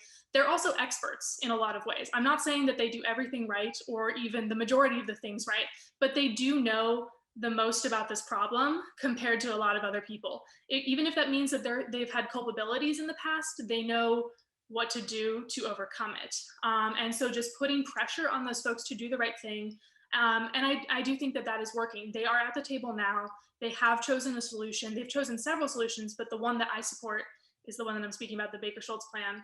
And so I don't think that all of the knowledge of the industry should just be tossed aside because we've decided that they're the bad guy, particularly if they're the ones that could fix this the fastest. Yeah, well, I can speak from personal experience that if you're looking at regulation or legislation or whatever, you can't write a workable rule if you don't have the regulated industry at the table with you. It just won't work. So we had a great question come in. So let me ask it, and I'll throw it open to whoever would like to answer it. How do we reconcile the very real need to move towards renewable energy with the very real unpopularity of banning fracking? Who'd like to have a go at that? Catherine. Yeah, I really, well, let me go back to the first question before I answer this question. I mean, the question prior to this. Sure. First of all, I think that, when we talk about solutions and how we arrive at solutions, I think oftentimes the people that are not at the table are the ones who are impacted by the decisions of the folk who are making the policy and also lobbying for certain kinds of regulation. I think, one of the examples that we can look to if whether or not, for me personally, whether or not these companies are really legitimately concerned about the impacts that they're having on community, that there's some truth and reconciliation. Working with the Equal Justice Initiative, one of the first things that we've done is make sure that people have acknowledged the lynchings that have taken place in this country by building the Memorial to Peace and Justice here in Montgomery, Alabama. And communities around the country are acknowledging what has happened. That's the only way we're going to be able to deal with systemic racism in this country. I think the culpability of these companies that have caused and still are causing death and destruction in these communities, I can't personally, and I come from a religious tradition as well. And in my religious tradition, we have to confess. And there has been no confession, and there has been no reconciliation, and there is still destruction and death taking place in these communities, in my communities right now. And what I would like to see, if they're really serious about bringing about the change that needs to happen, and not just to continue to make money, is to first of all, let's try to reconcile what has happened in these communities. First of all, admitting it, and then working to change it. Because oftentimes the people that are sitting at the table are not the ones that are suffering. They don't even invite the people that are suffering to the table. They're usually labeled as being on the left, as opposed to being the people that are actually the victims. And a lot of these people don't have any kind of political affiliation because they're marginalized on both sides. And we have to change that paradigm. And if we don't change that paradigm, we're going to keep getting what we got. And that's how we got George Floyd. That's how we keep having these same discussions over and over and over again, because we don't get to the root cause of it. And that's the systematic racism that exists because we don't peel back the layers, and we're still minimizing the voices of people that are impacted. So I believe that any plan will not be effective until we have people at the table. Likewise, in dealing with renewable energy, when we start talking about renewable energy and how we reconcile that, we also have to look at it in the framework of, if we're going to use renewable energy, how are we going to use renewable energy in mobile homes?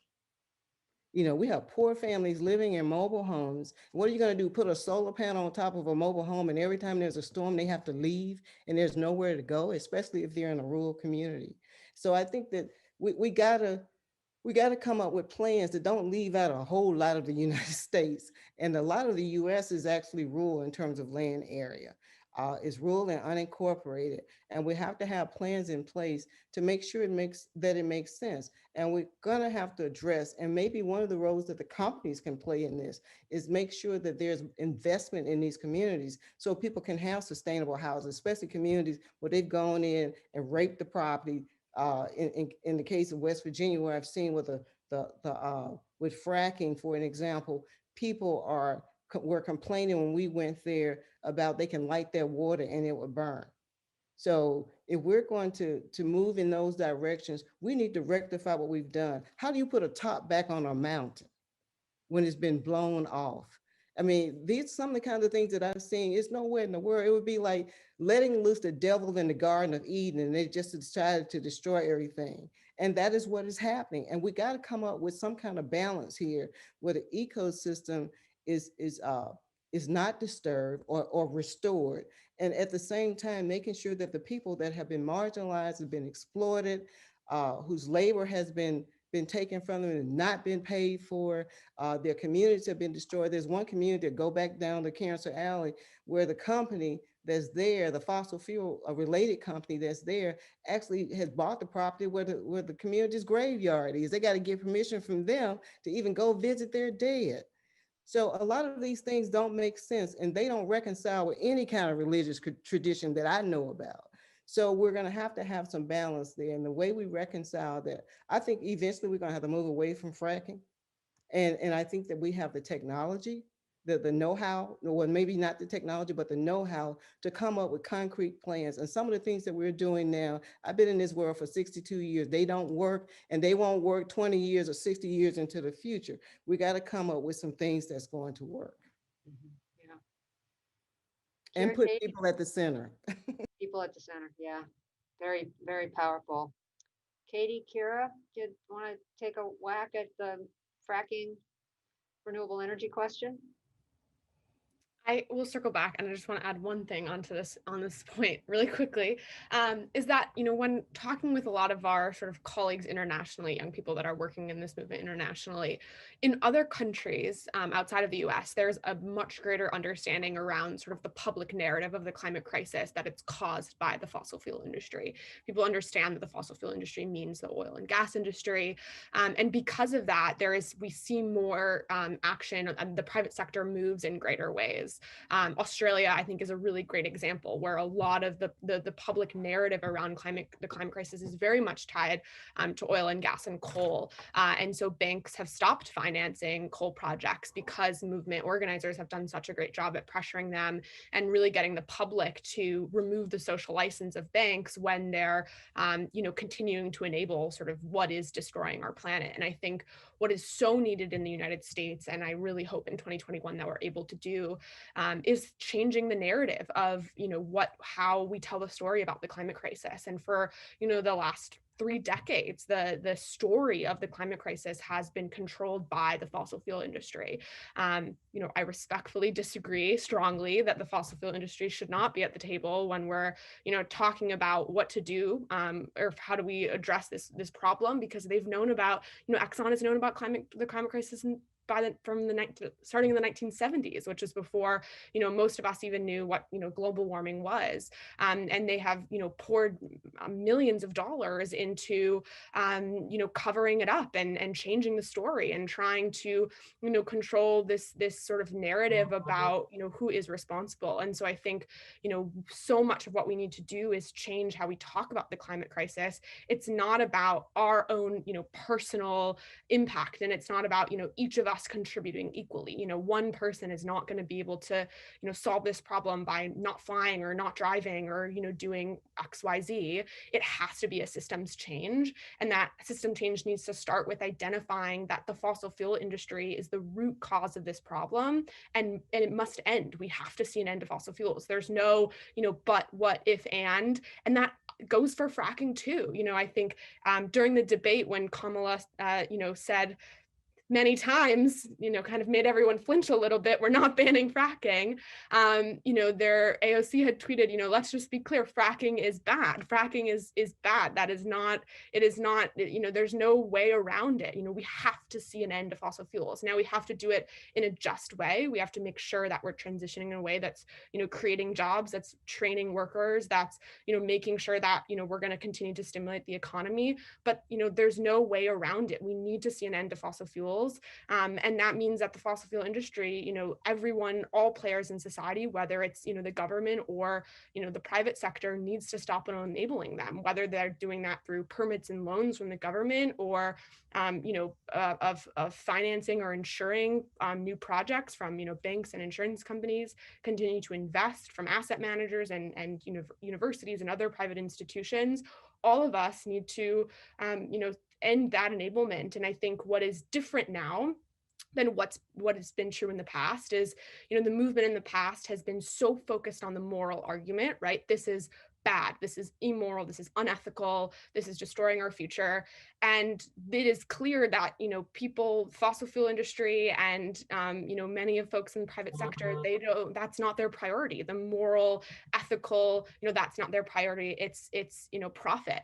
And now we're, now that we're in sort of the 2020s, we've approached a time where it's no longer as profitable to invest in fossil fuels as it is to many renewable energies. And so I think that's where we're going to see the difference, and where we're going to potentially see more action from the private sector is that, from a fiscal standpoint, it's becoming and will become even more sustainable and lucrative to invest in these renewable energies and stop supporting financially the fossil fuel industry. Well, interestingly, we have a question from somebody who's listening, who says that Indiana has 86,000 clean energy jobs, which is about 5 times more than the amount of fossil fuel jobs in the state, which I think would surprise some people who think of Indiana as still being a coal state. But I've seen statistics like this many times, and I believe them to be generally accurate. And yet, it seems like we still are working hard to convince people that, especially people who are in policymaking positions, that the transition away from fossil fuels actually is happening. Is there just is it a disconnect? Is it lack of information, or are politics just coloring everything here? Just to jump in about the renewable standards and kind of touch on that. If we actually want to drive the transition to renewables, we need to, I agree with Katie, have a complete system change. But the way to do that, I don't believe, is to moralize this even more. I mean, I do think there is a great moral case for action, but we also do need to speak the language of the folks that are making policy, that are making decisions. And that language is economics. So there's a very simple way to do this: price carbon.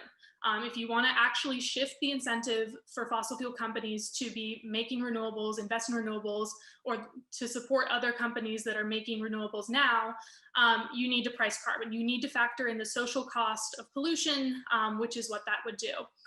So if you actually want to have a significant and permanent shift to renewables that is not going to be repealed by the next administration, pricing carbon is the way to go on that. So one of our listeners asked, what are the barriers and the opportunities in the near future for establishing a carbon tax or carbon fee as part of a federal strategy? So barriers and opportunities. Kira, do you want to start with that, and then we'll see what the others have to say? Yeah, I think the biggest barrier is the misconception that it's not politically viable. That's the first thing I hear from people who agree that there's a problem and that there should be solutions, but just kind of say, oh, it's a free market solution. That's not politically possible. And I strongly disagree with that. Things have changed so much. I've been doing this for 3 years now, and things have changed so much just in the 3 years that I've been involved. It's really been incredible to have these discussions starting at age 19 with people who are on the right, who didn't really think there had to be anything done. And to the credit of activists on the left, like the Green New Deal has been an incredible wake-up call for Republicans, because I think a lot of Republicans now are looking at this like the next healthcare, where the left had this plan that the right didn't like, but the right said, we have no solution. And the American public doesn't like that. That's not popular whatsoever. So folks on the right are waking up and realizing that we need to offer our own solutions before we just say no to everything on the left, because there is a real problem and people are understanding that now. Katie, Catherine? Yes, I know that a lot of the EJ communities are against cap and trade. I mean, they're against that because one activist described to me that means that there are certain communities that pay the tax and they're sending stuff to my community, and that reinforces what we already have. That's why I think it's very important to make sure that the communities that are impacted the most are also sitting at the table, and usually their voices are not there, they're not heard, or they're discounted. And the only way that we're going to deal with this is to be able to encompass and start using, instead of just talking about environmental justice, let's look at the principles of environmental justice. And in terms of doing that, have the people actually sitting at the table who are impacted right now. I think we're going to have a different set of solutions. That if somebody was living in the situation, if they were living on the Gulf and had to run every time there was a storm, there'll be a different type of solution than one that would just focus on profit only. You know, some of these arguments that I hear, I was a history teacher for a long time, and these are some of the same arguments about why, the fossil fuel industry and why they do what they do and how they do what they do, and the narratives that have come out of it were the same kind of arguments that were used to justify slavery. And I think that we have to change that, or we're going to always be in the streets protesting about something that is just enables the inequality that continues to exist and the systems that continue to exist. We can't support these systems. We're going to have to dismantle some of them, or we're going to continue to have the same problems. Let's look at what's happening here with COVID. I mean, I live in a very, very red state, and some of my friends vote red. And I've even worked with people. If you notice in my book, I talked about working with Jeff Sessions because Jeff Sessions is a friend of mine. However, I live in a state too where people will not put on masks. They just closed the schools here in Montgomery, Alabama because of COVID, when they've covered up the number of people in the community, in the schools that were infected. My brother just recovered from COVID. I've had a lot of people to die from COVID. The lady up the street from me, her husband just died from COVID. They didn't wear a mask, and they felt like they had a right to, because they were listening to the narrative that was put out there that was not correct. And if we're going to look, if we're seeing what is happening with climate change and the type of narratives that are being put out about COVID, is all the same. Every time there's an injustice in this country, we tend to we have people that can spin it, they look good, they sound good, and they keep doing the same old thing. We have to change. We don't have any other choice but to change. Otherwise, it's going to be just like COVID. If you look at all the countries in the world, we have had more deaths and infections in the United States of America, and it's not getting any better. I just read one statistic that said 1 out of every 8 person in South Dakota has died of COVID. We have to do something different. It sounds pretty, some of the things that are being proposed, but unless we have people sitting at the table who are actually impacted by it, folk don't feel like it's their problem, or they can come up with these solutions that are not really solutions for the communities that are already being impacted right now. And that's my passion, and that's why I'm in this fight, because I want to make sure that if we don't deal with that, we have to come up with policies that deal with people that are impacted by climate change right now. And some of these people that are culpable, that made this possible, if they really are concerned, let's bring some money to the table and fix what they've broken, period. And that's not a moral issue. It's right, it's right, it's right. I think you are, I can see why you got a MacArthur. I think what young people have done is bring themselves to the table in a way that they weren't before, and I think they're making their voices heard. So I have another interesting question that's come in, but I want to see Katie's views on carbon tax, opportunities, barriers. Is carbon tax part of your solution set here? Yeah, so I'll use, I didn't know that, Catherine, you're a history teacher, so I'll actually use something that my high school history teacher used to give this example. So he was a football player when he was in high school, and so he used to say, there's two ways that you can solve a problem. One is you buy a helmet, you buy a football helmet that's too tight on your head, and so before practice every day, you take Advil so that you don't have a headache anymore. Or you could just change the size of your football helmet.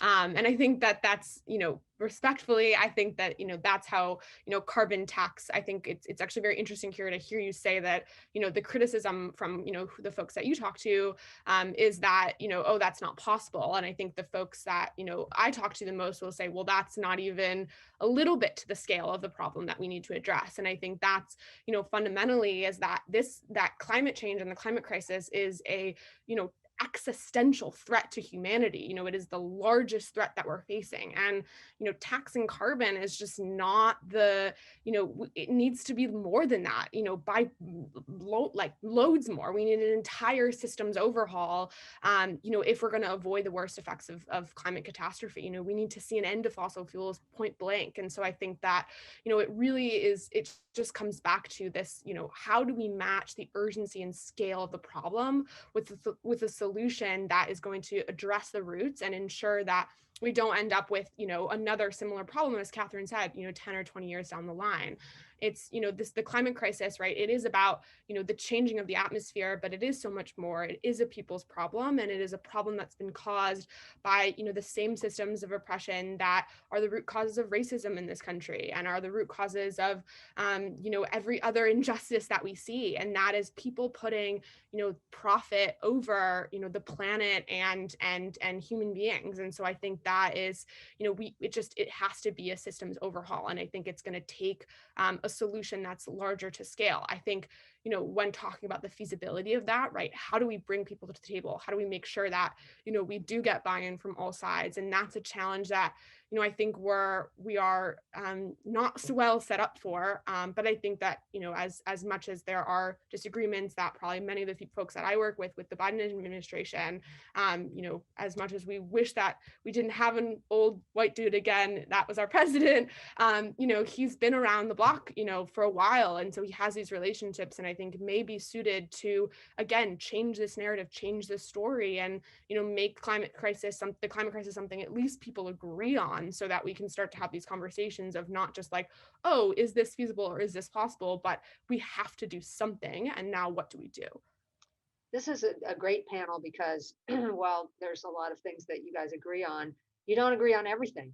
And oftentimes on a panel, you just have everybody agreeing with everybody all over the place. And so I think what it illustrates is that people come to these issues with all goodwill and all intent to find a solution here. It's really hard. And so we don't all agree the same. And to that point, Kira, a question came in that's directed towards you. And I think in Indiana, we're a heavily Republican state. We have a lot of young people in Indiana who grew up in Republican families, are conservatives, and others who are not. So the question is, as a young conservative, how do you address people who may see that being a climate conscious conservative is kind of impossible because conservatives support candidates, support policies that are contrary to positive climate action in so many parts of the rest of their lives, even if they may profess to be in favor of climate policies on the the climate section of their life. Yeah, so to answer that, I'm going to touch on a few things that came up in the previous comments, and then hopefully loop back around. First, the plan that I've been talking about is not cap and trade. That's Waxman-Markey, and it died in like 2008. So we're not talking about that anymore. We're talking about a business-backed free market climate solution. And respectfully, like I'm not going to apologize for being pragmatic to a fault here, because I understand how the political process works, and we know we have to start somewhere. What I'm hearing is a lot of this all or nothing rhetoric, and more power to you if it's meant to push people further and closer to your positions. I absolutely respect that. And I do believe we are all coming from a good place in this discussion. But I'm also a realist. I would like us to do something about this problem. And to Katie's point, what I'm suggesting is not some big, corporate scheme to get nothing done. It's actually one of the most aggressive climate plans out there right now. It would yield almost 3 times all of the Obama-era emissions reductions from regulations combined had they all remained in place. And as we know, in a Donald Trump presidency, they did not. So I don't know what to say other than if your answer is put back in place the Clean Power Plan, my response is our next Republican president is going to say no. So I would like us to have a real, genuine bipartisan discussion about solutions, even if it's not your moonshot dream thing, because this, like was mentioned, this is a real problem that has a timeline. And if we're going to squander our next 4 years saying, oh no, I didn't get absolutely everything I want, that's a waste of our time. And it's a waste of the people who are most impacted's time. And so I would like to see us do something rather than sit around and continue talking for the good of the people who are the most impacted and for the good of the moral crisis that we're currently facing. So yes, it is a little bit of a fine line to be a young conservative that actually believes we need to do something real and significant to address this problem. I am used to being the odd person out in most rooms, and I'm very comfortable with it. Because I do believe that this is important enough. I have enough friends on my side who are also young conservatives who also support concrete, realistic, politically viable climate solutions. Well, I think we're going to actually have to leave it there because we're right up against the end of our session. I want to thank Catherine, Kira, and Katie for joining us today, but even more for the work that you're doing out in the community to help move the country forward in a positive direction. We need all of these voices. We need every good idea put on the table. I think I maybe fall in Katie's camp of we need it all. Let's bring it all forward, recognizing that, as you say, you have to be practical on some level too. But we need all those voices. So thank you all very, very much. And thanks to everybody for joining us and for your great questions. And we will wrap it up.